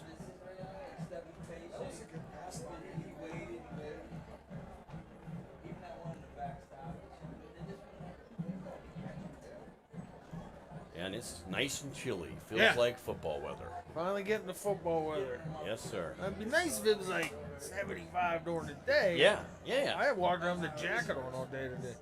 Did you really? Yeah. Yeah, I was up north and over Indiana way. So. Up north. We're at up north. Punxsutawney Okay. area. You know, my Say friends hi to up in Phil. Punxsy. I didn't see him this time. We didn't get to hang out. No Phil. Well, what's funny, I do, I do security Okay. for all that you don't know, and I did have the pleasure of meeting everyone up there. Nice. The Grand Poobah, or whatever Yeah, they call him, yeah. and the whole crew, because we were going to do some cameras up there for them. Okay, excellent. For security. So it was interesting. I didn't get to meet Phil, unfortunately. He was hibernating or something. I don't know. They wouldn't bring him out for me. But yeah, got to meet all them. That was interesting, to say the least. Makes the workday fun. The fun part of my work is absolutely, I get to see a lot of behind the scenes stuff, so to speak. The average Joe doesn't get to see. Pretty cool. Ooh, Squib good kick into the end zone. Looks like for a touchback. Good kick there. Yeah, by absolutely. Pearson. Basically split the defenders, and it rolled through them into the end zone. So Daniel Pearson, a 6 foot, 185-pound sophomore for the Riverhawks. He's done pretty well so far this season. Absolutely. You could say a lot. We know it's probably going to be tough sledding for the boys in section this year. Yeah. But the positives to take away from a lot of it is it's a young team. This is a very young team. And there's a lot of talent in the pipeline as well coming. So the next 4 or 5 years should be really exciting to watch the Riverhawks grow. Pearson taking over for Hunter Reed, who graduated last year.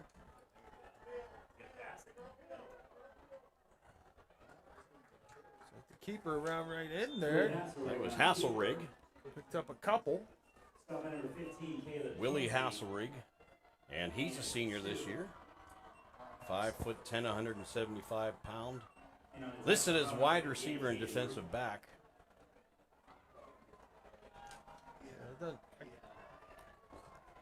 Second and 8 for the Talbots on their own 22-yard line. 20-14. Third. Oh, is it 4? Yeah, And Corey on a triple duty tonight. Trying As to run always. the camera and As the scoreboard and providing color commentary.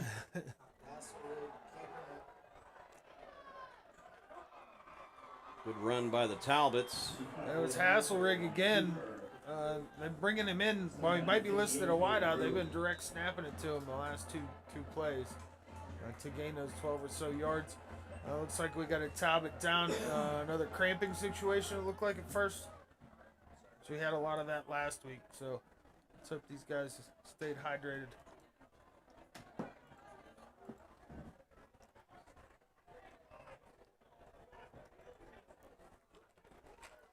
That'll bring up a 1st and 10 for the Talbots. Well, looks like we have a player down on the field right now. Yeah.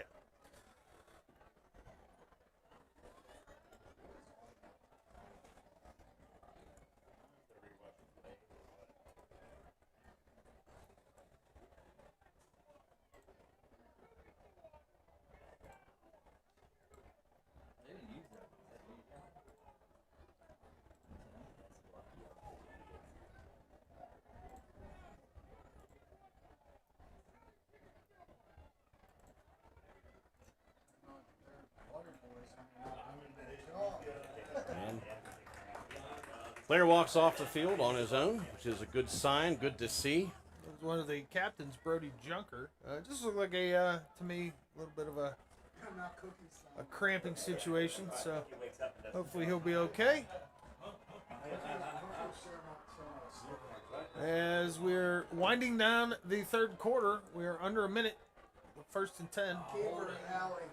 Hallie, the ball carrier, gets over the 40.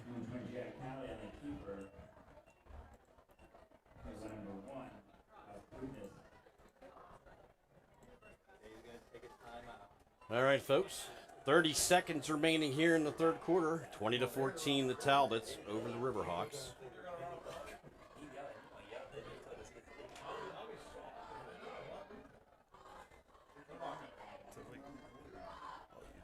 Yeah.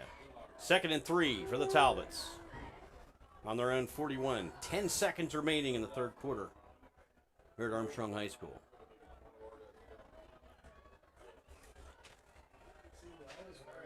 been a good game so far tonight. Looks like we got a timeout.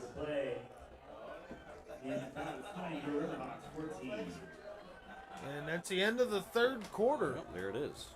20-14 Hampton with 12 minutes left to go in this game. All right, folks, we'll be right back. Steffi's Country Catering prepares home-style made-from-scratch dishes that will have you convinced Mom made it. Whatever the occasion, Steffi's Country Catering will have you coming back for every event year-round. Find us on Facebook to place an order or to see our Sunday specials, or call 7...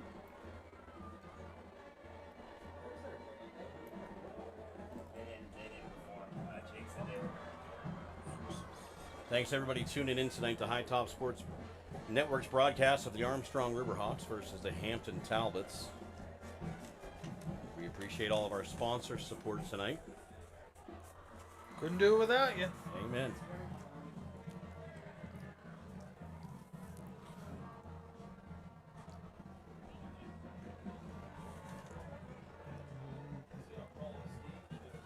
So what plans do you have this weekend, Brian? I'm going to be on a boat. Oh, you're going on a I'm boat? going on a boat on What Sunday. kind of boat? Oh, Well, it's Sunday? yeah, buddy's big houseboat. Going to be a whole bunch of musicians. We're going to play some tunes Oh, that on the sounds top like of the a- boat. Like a hoot? It's going to be fun. So that's my plan on Sunday. And then Monday, I'm just going to relax. It's going to be fun. All right. 2nd and 3 Start of the fourth here. for the Talbots. They're on their own 41-yard line.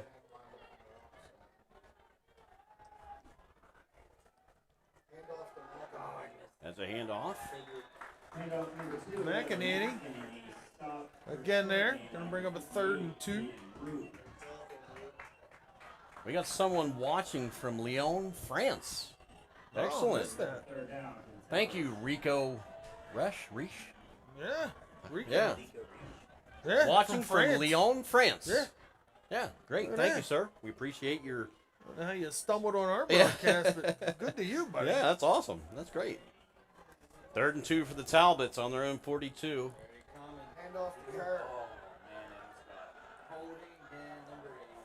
Let's see. That was Dustin Kerr, the ball carrier for Hampton. Good run by Dustin. We're here in the 4th quarter. Flag on the play there, I think, Brad. Yeah, Looks like holding. Another holding. holding on the Talbots. Hampton, so that'll be a 10-yarder. That's going to take him back. A long third now. Let me bring him about a 3rd and 12.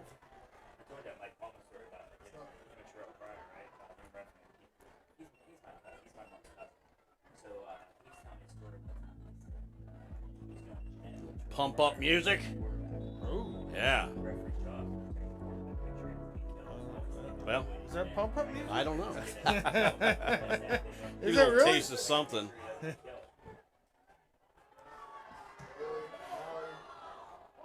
Ooh, incomplete pass from the Talbots. That was number 20, Jack Howley. So good stand there by the Riverhawks, aided by that holding penalty. It's going to bring in the punter, Jake Lucas, in for the punt. 4th and 12 from the Hampton Talbots. Lucas, real nice punt by Lucas. And a fair catch called for by the Riverhawks. That's Quinn Olsen receiving the punt. So Armstrong will have the ball, 1st and 10 at their own 32-yard line. Good starting position here.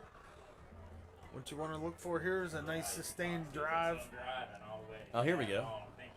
Rico says his son is the Hampton QB who was hurt last week in the 4th quarter. Number 13, Andrew Reshoff. He's working over here in France. Oh, well, Awesome. Awesome. Thanks for tuning in, Rico. We appreciate Absolutely. And speedy recover for Andrew it. there. Absolutely, man. Sucks when you get hurt, that's for sure. Wish your son well.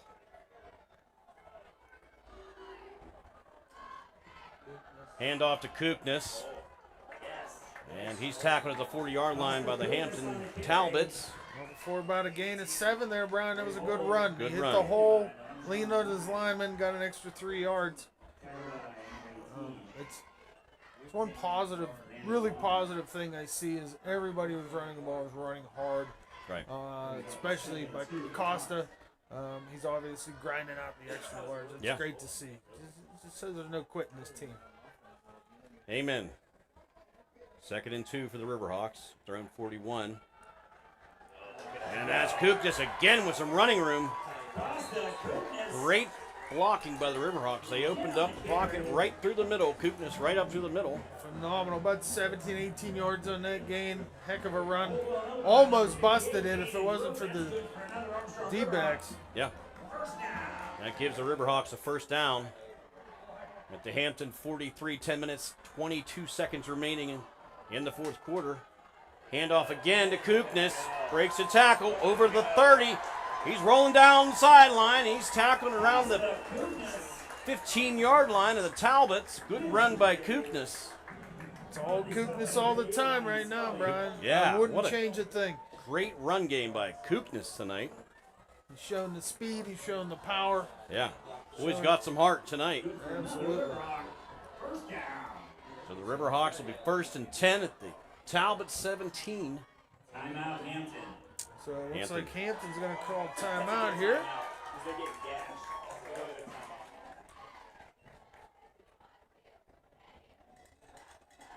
With 10:02 left in the 4th. I'm trying to keep you a clock here on the 4th. I'm going to do my best. All right, folks. As I just blew up whatever this is. We have a great game so far. Another tight game up here in the Hawks' Nest. Amen. 20-14.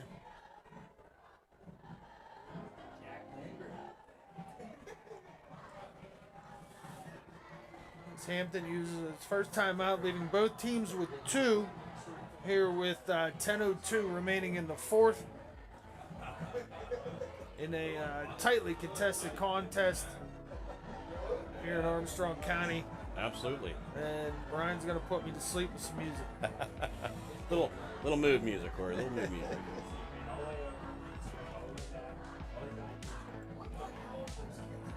Is that Tears for Fear? What is that? It sounds like Tears for Fear. Roadie free Tears Harris for Heller Fears. is his name. Oh, there we go. Yeah.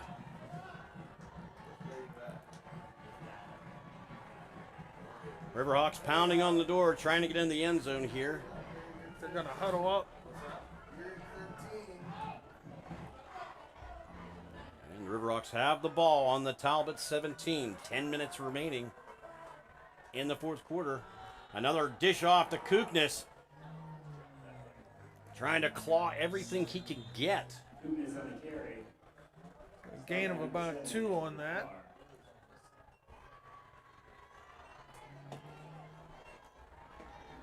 Our water is supplied by UFP Parker.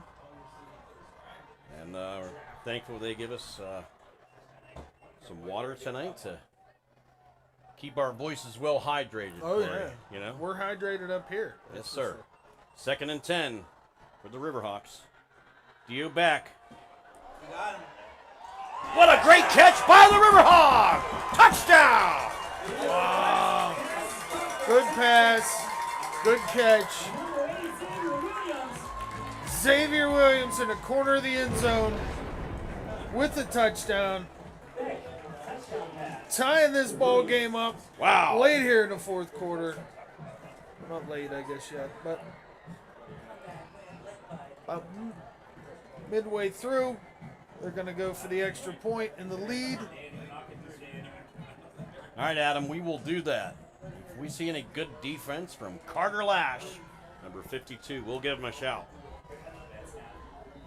And the extra point attempt is good. Riverhawks taking the lead here in the 4th quarter, 21-20, with a beautiful pass from Dio Beck.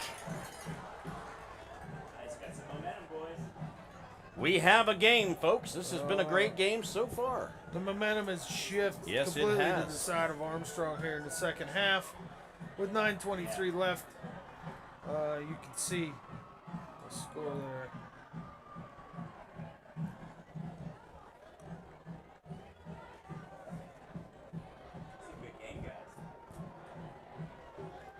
So, folks, we have a ball game. I think this is the Riverhawks' first lead of the game. First lead of the year. Yeah, down. Yeah, good, good. So 21 it to is. 20. It's good to see it's good to see them battling back. The way this game started, it's going to build character in these players over the years, for sure. Very nice. Nice catch, too. Yes. Yeah, I mean, that came back a little bit for that. I read it.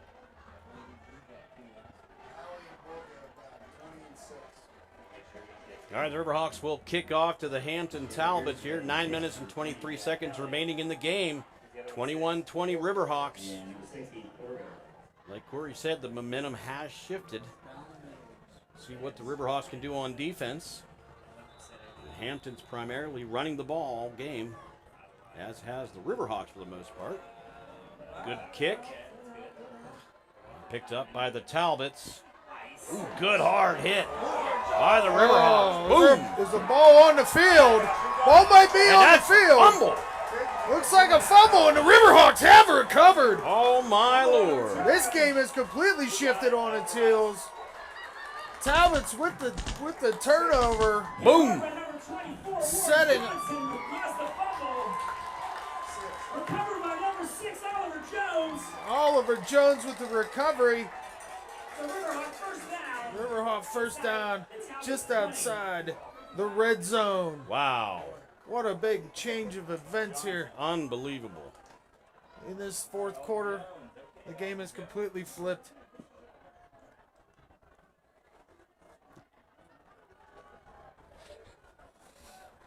Here we go, folks. Riverhawks have the ball. 1st and 10 at the Talbots 20.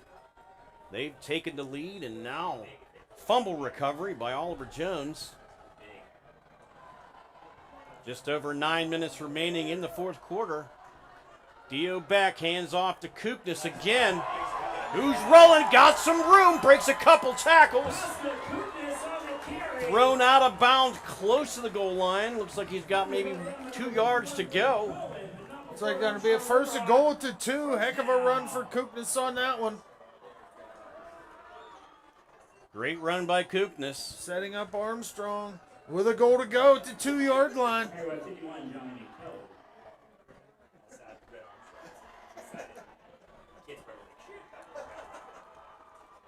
Armstrong with all the momentum right now here in the fourth quarter.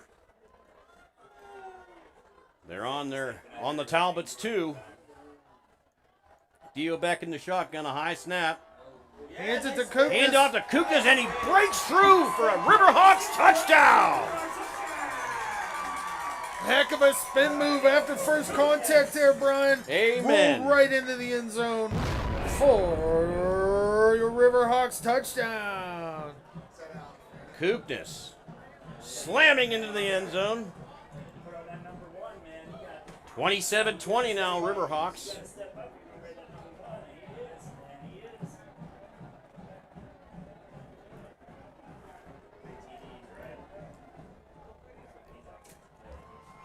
Riverhawks will line up to attempt the extra point. Oh, I think they're going for 2. Looks like the Riverhawks looks are like going they're for gonna 2. take a timeout, Brian. Yeah, that is true. There was some confusion there. Yeah, yep. As to what was going on. So, unfortunately, that's going to leave the Riverhawks with 1 timeout remaining. Wow. But they have an opportunity to go up here at least 8, possibly 9. We'll see if the coaches are rethinking here after the timeout what they want to do. Save plays, kick the extra point, put yourself up 8. Being that you're up 7, 9 makes it a 2-score game. It's crazy what a momentum shift does for a team. Absolutely. I mean, especially here in the fourth quarter. Unbelievable chain of events. The Riverhawks have needed this really to get back into the game and to really kind of jumpstart their season here.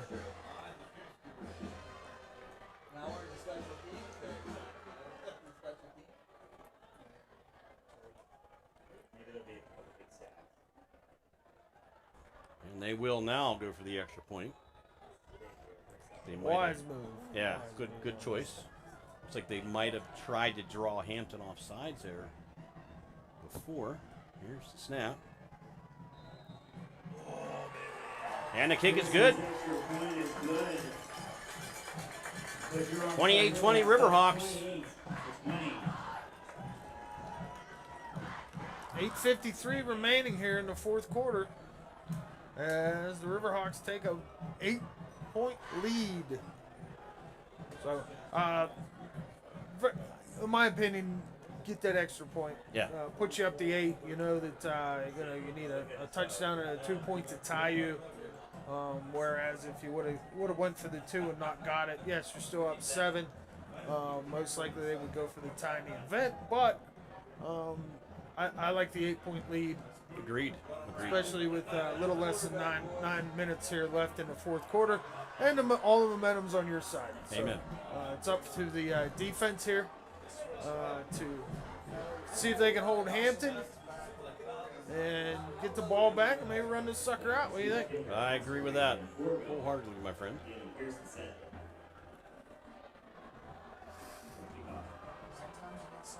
We got 8 minutes and 53 seconds left here in the game tonight. Friday Night Lights football brought to you by High Top Sports Network. Riverhawks kicking off to the Talbots. Fake off reverse. Trying to go up the middle. He's got some blockers. He's got some room to run. He breaks to the left side. Oh, my. He's still going. Oh, wow. Brought out of bounds. Looks like around the 5-yard line. Great run back by the Talbots. Exactly what you did not want to see Yeah, there, wow. Brian. I tell you After what. the turnover and the nice drive, and he put it in the end zone, and then right away, they're back in the red zone. A team that was on their heels.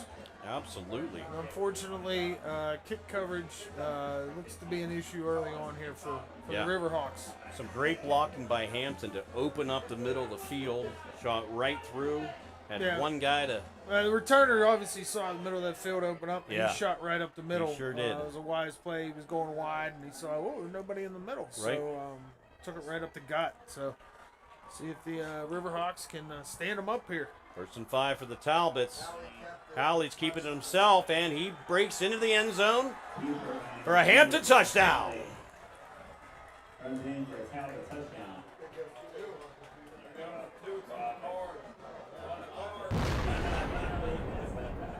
Great run by Howley.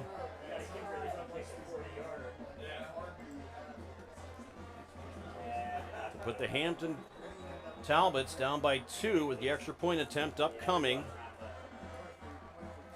Been a great game here at Armstrong Riverhawk Stadium. Talbots down by 2. Oh, and they were... Wow, that was a nice trick play.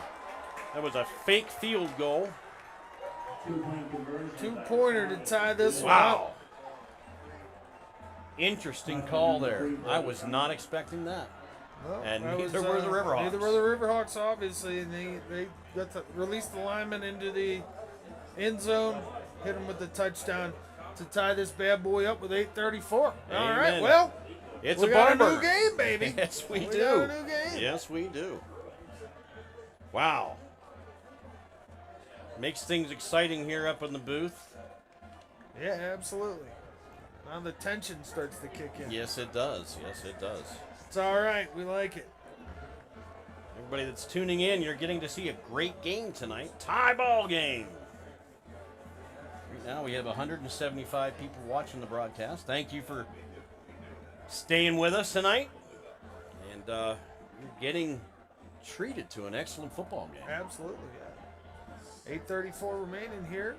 Hampton retains 2 timeouts. Armstrong with 1 here in the fourth quarter. A tight contest. Whew. If I can handle this every week, Brian. Yeah. Here's the kickoff from Hampton.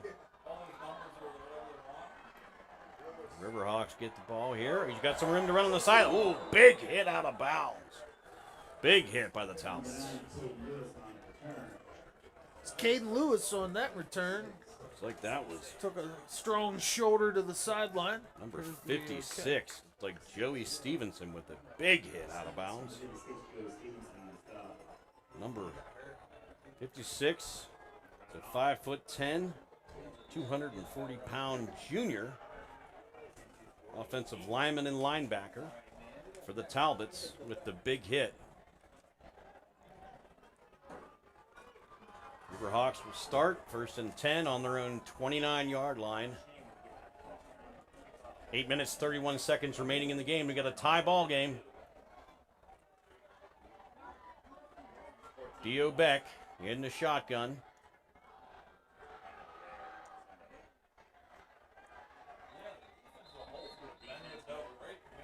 Looks like that was Koopnis again, the ball carrier. A 2-yard gain on that one.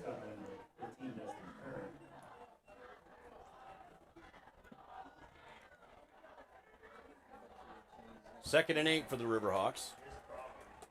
Koopnis snatched up 2 yards on that run. Brings them to their own 31-yard line. 3 wide receiver set. Dio Beck, complete pass to number 8. That's Xavier Williams. Number 8, Xavier Williams. Gonna bring up about a third and a long 3 probably. Four. Third and 4 There we we'll go. call it.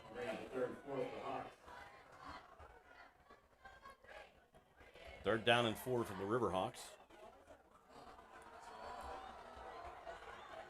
Koopnis with a hell of a game tonight. Absolutely. Running hard. Nice screen catches, first downs when they needed them. Absolutely. The Riverhawks have the ball at their own 36. 28-28. 7 minutes remaining here in the fourth quarter. Big play here. Dio Beck. Pass is tipped, but it's complete. Looks like it Gonna might be close. short of the I first think down. They're gonna get it. Let's see where they spot it. Come on, Bubba. Come on, they was got. to Yeah, Quinn. leave those Quinn chain Olsen. guys on the side. That's Yeah. the first down. Come on, Let's see where they spot it. leave them over there. Looks they're giving Leave them over there. a favorable spot. That's good. Yeah, that's good. got to be a first down. Oh, they're bringing them out. Here we This go. is twice tonight.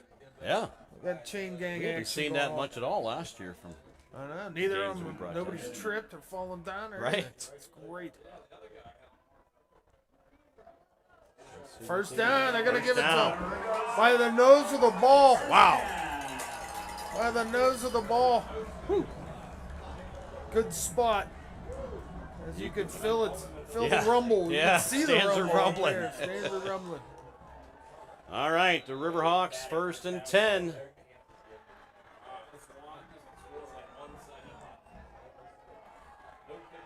They have the ball at their own 39.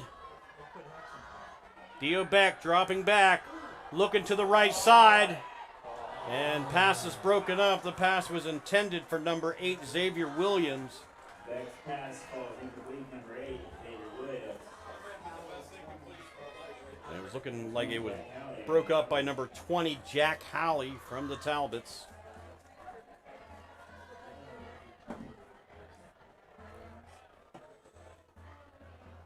We're starting to let Beck throw the ball a little bit more. Yeah, he's gaining confidence. Yep. He hasn't connected on any long ones yet, but the one in the end zone was nice. They're running similar plays. It seems to be about the depth at which he can get it downfield with accuracy. So Right. I like it. Shout out to him for coming in cold off the bench. Yeah. A little shaky at first, Yep. but seems to be putting on a good, solid, confident Yeah, assertion of this offense. a little timid earlier, but he's starting to shake off the cobwebs and shake starting off to come the into his nerve- own. It's more nerves probably than anything. I mean, these guys Yeah. have been playing ball for the last month plus. But you get in the game for the first time as a sophomore, nonetheless. He showed some mettle, and that's positive. Very true. It's all positive. Let's see what the refs are having a little conversation here. Looks like they made adjustments to the clock. Not sure. Still some discussion on the field. Yep, they thrown a flag. Delay a game. Wow. On the Riverhawks. That'll back them up 5. Not sure what happened there, though.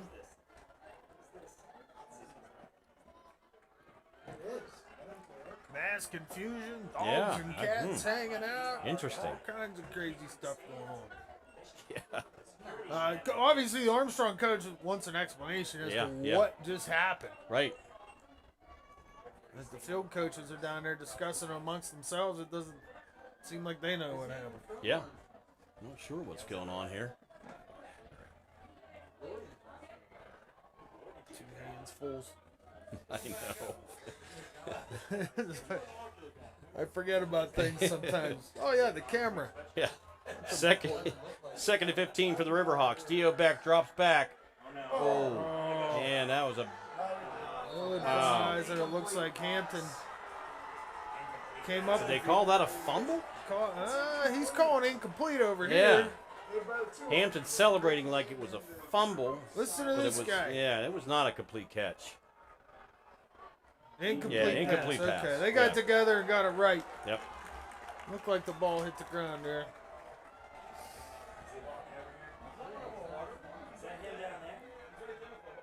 So the Riverhawks will have 3rd down and 15.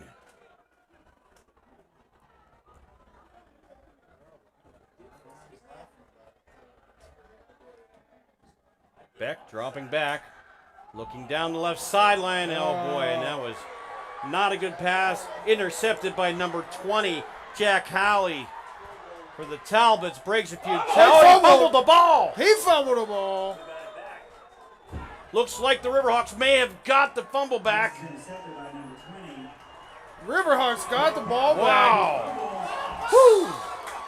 What an interesting game tonight. So, all said and done, it was a 9-yard loss. Right. But a 1st and 10. Right. So here we go. Oh, my Lord. What a game, folks. What a game.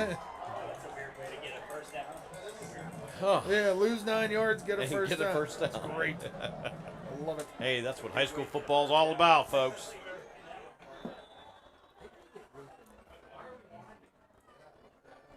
All right, so Riverhawks 1st and 10.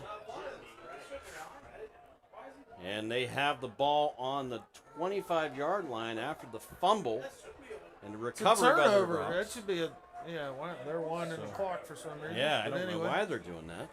Makes no sense. So Beck hands off to Koopnis. Breaks a tackle. Tackled out of bounds. Cause for Koopnis on the carry.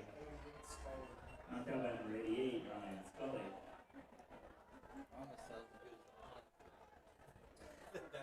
Picks up a few yards.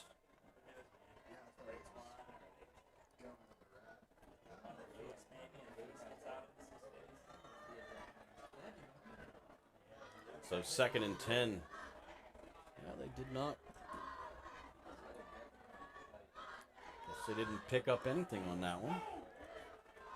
All right, 2nd and 10 for the Riverhawks on their own. It's about 20. 7. They got about 4 yards there. Did they? Yeah. But 2nd and 6. There we go. There we go.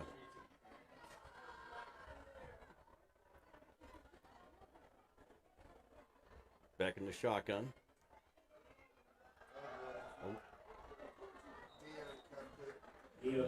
Dio Beck, ball carrier. Well, now it looks like a little miscommunication on the handoff there. yeah. So Dio just tucked it and ran. Yep. Good play on his part. Yeah. Rather than we've had enough turnovers. When in doubt, tuck and run, baby. Yep. That'll be 3rd down for the Riverhawks. 3rd and 4 on their own 31. Big play in this game with 5:13 left. Beck rolling to his right. A completed pass. Looks like they picked up the first down. That was to Quinn Olsen. for the first down. He took what he could get there. Yeah. I don't know if you noticed on the back end there, Brian. He had a wide up wide receiver running down the sideline. I did not see that. Yeah, he missed him. Wow. But Wow. yeah, take the first down. Yeah. And keep on trucking. Amen. Tight game here, folks. Tie ball game, 28-28. Can't get any tighter, my friends. 5 minutes, 6 seconds remaining in the game. 1st and 10 for the Riverhawks on their own 36. Hand off to Kupnis. He may have lost a yard on the carry.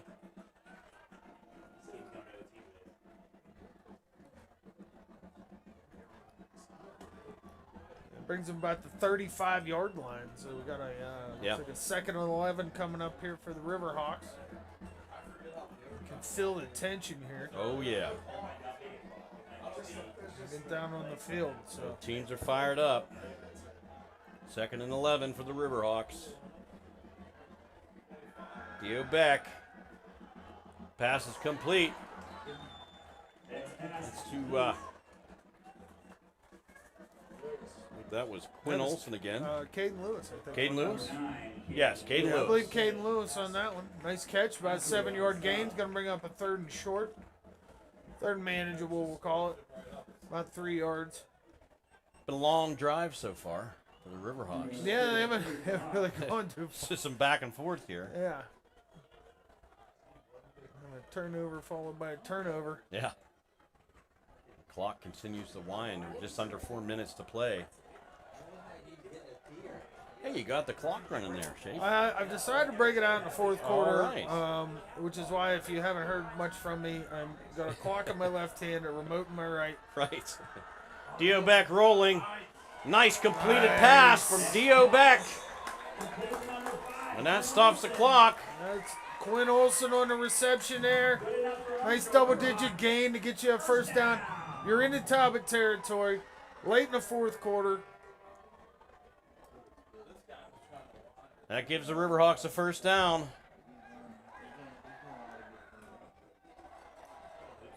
They're rolling. Dio Beck to Quinn Olsen. And the Riverhawks will have the ball thrown at the Talbots' 47-yard line.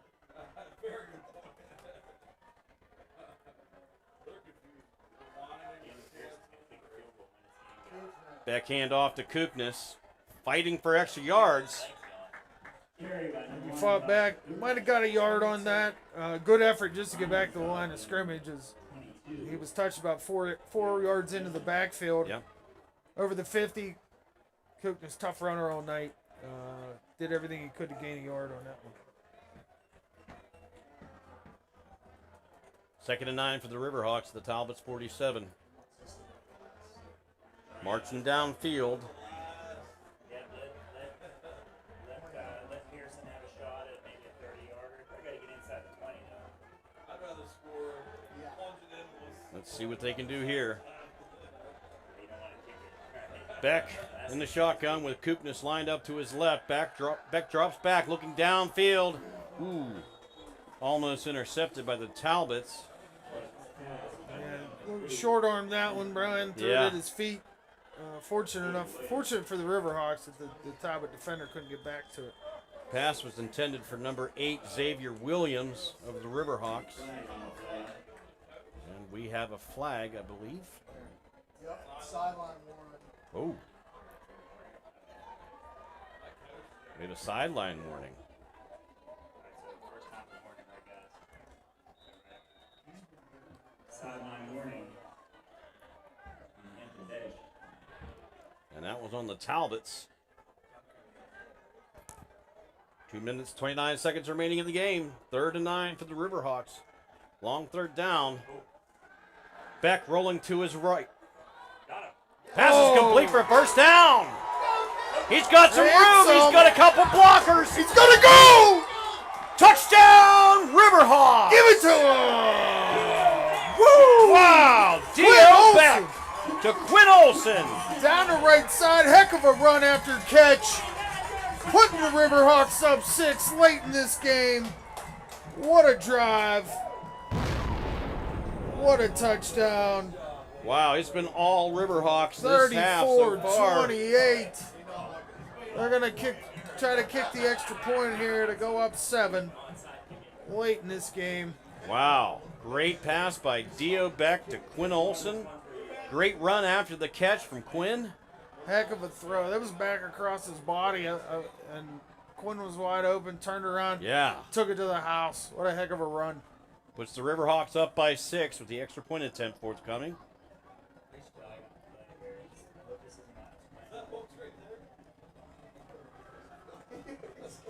Just over 2 minutes to play. 2 minutes, 18 seconds remaining in the game. Penalty on the Talbots. Wow, so that'll bring them a little bit closer. There's a penalty on the Talbots. It's a half a distance. No reason to overthink this. No, not at all. Kick the extra point. Change the course of the game. Check and see if he's got DraftKings app on his phone.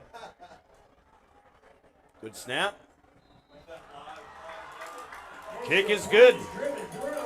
Riverhawks go up by a touchdown. 35-28. 2 minutes, 18 seconds remaining in the game. It's been all Riverhawks so far. Here in the second half. I don't know what Coach Fabian said in the locker room, but he got these boys fired up. Yeah, playing a heck of a second half. Saw some diversity there with an unfortunate run back again. Yeah. I mean, you look at this game as a whole, you got 2 run backs for basically half of Hampton's points on kickoffs. Yeah. Otherwise, the Riverhawks have handled them pretty well between the 2 goal lines. Yeah. I mean, they really have, other than those 2 big plays. The defense has played well. I mean, Hampton has played well. Yes, they don't have. get me wrong. This team's fighting hard. They got a good little squad. Should be interesting to see them the rest of the year. But, yeah, besides the 2 run backs and a couple, the Riverhawks have held them down pretty good, especially here in the second half. Absolutely. They've pretty much dominated other than that 1 big return. So hopefully they can keep it going here. Heck, I might even be tempted to kick this one out of bounds. Heck with it. Yeah, good point. Not that I would suggest that. All right, here's the kick. Squid kick. Good kick. And it's rolling, taking some time off. There, good old Receipt. squid kick. You got a tackle. Good There tackle by you the go. Riverhawks. At the 30-yard line of the Talbots. Call there. It's a great game so far. And I tell you what, the energy is high. It is, buddy. Energy's high. I'm stoked over here. Yeah. You running triple duty here. 13. Yeah, I'm The trying. camera. I'm trying to appease the fans. Yeah. We're trying to help you out. I tried to fix the camera as best I could. The camera, I'm getting you some time. the I got scoreboard, you some time up. and the color commentary. So we're That's doing our right. best up here, And I'm folks. running the camera. This We're here doing our runs our best. camera. So. And you. All right, folks. 1st and 10 for the Talbots. Quarterback's going to keep it himself. He has some running room. No big hit out of bounds just past the 50-yard line. That was number 5, Willie Hasselrig with the big run. Okay, down by 5 Olsen.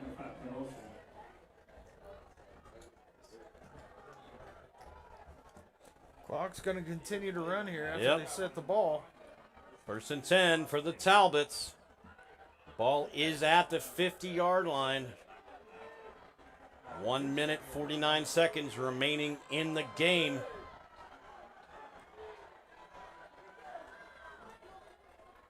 And Hasselrig drops back. And that's an Incomplete incomplete pass. Looks like that one hit the turf. Stopping the clock here with I can't do that. I'm good. Intended for Scully, incomplete. 1:37 remaining in the game here. 2nd and 10 for the Talbots. It's a nail biter. Yeah, right. Yeah, all you need is like some discrepancy or something. Hasselrig in the shotgun. Rolling to his left. It's like he may take it himself. No, there's a pass. Off Incomplete. The hand and incomplete. Wow.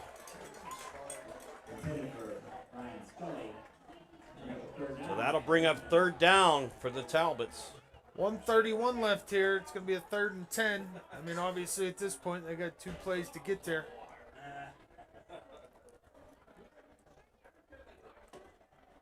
See if the Riverhawks can hold him here on 3rd down.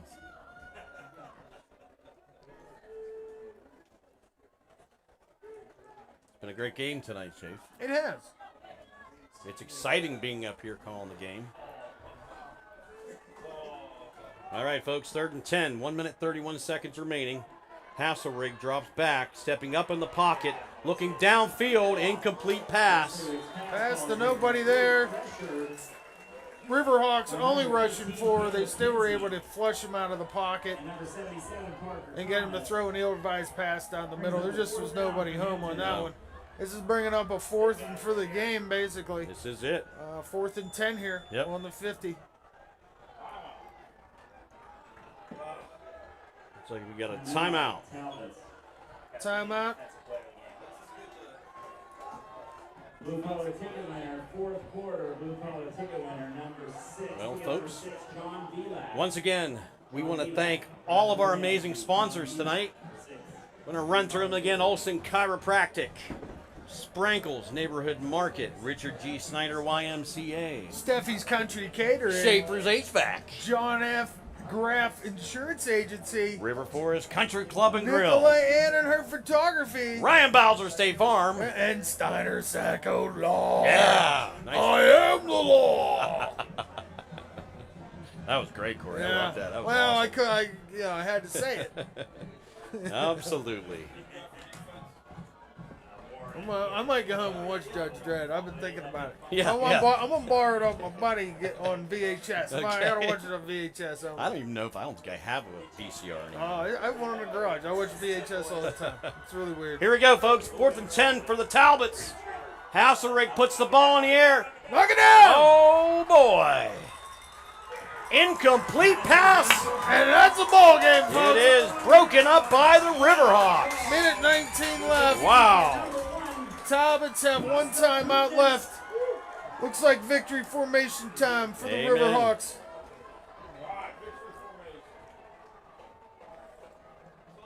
What a good game. It is.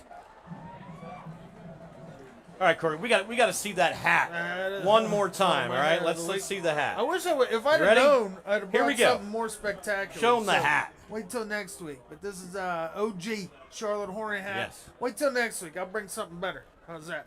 Folks, that was Corey's hat of the week. That's right. Hat of the week. Excellent. I'm excited to see what your hat's going to be next week. Yeah, I know. Now I gotta. You made this graphic. Now I gotta come. You got to make it happen. I started out with the Expos hat, which was one of my favorites. And, Yeah. You know. Well, you did say last game that you were going to wear a new hat Well, each week. I always. Yeah. I'm weird with hats. Yeah.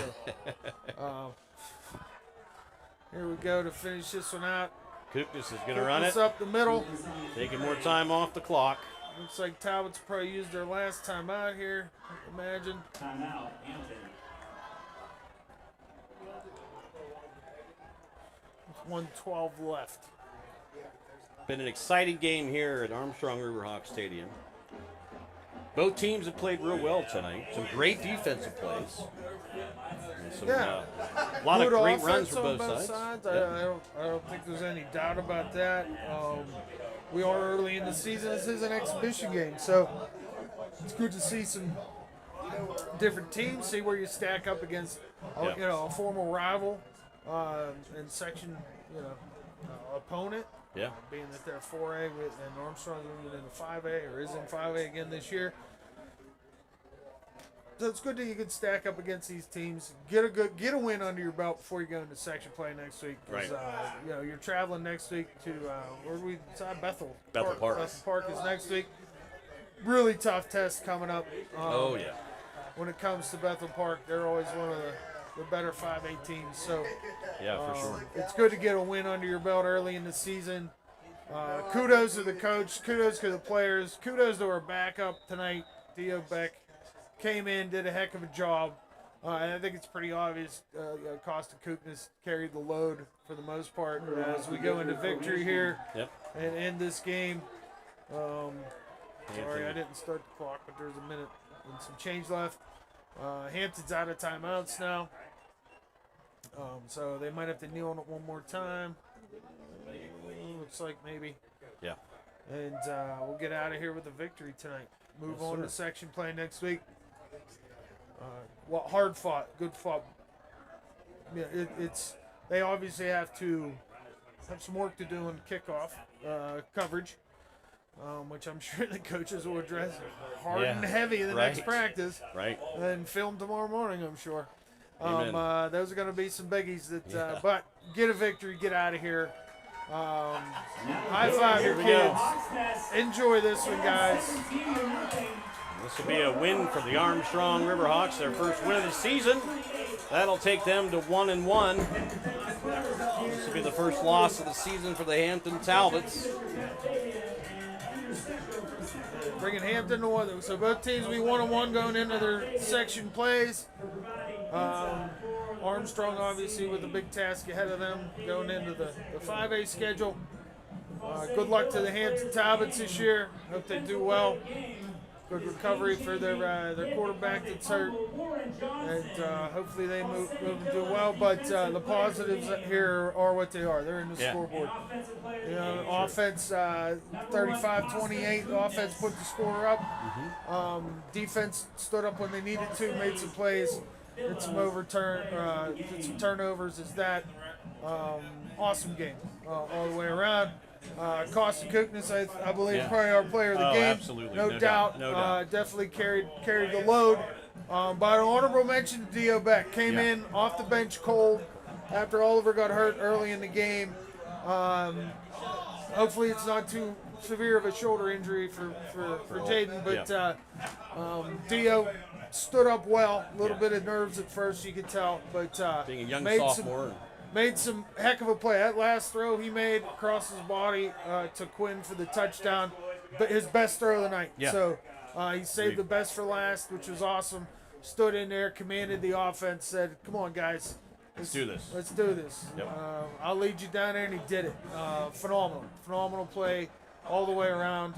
Obviously got some things to clean up, but at the end of the day, you come out of here with a victory. You're 1-1. You're back to 500.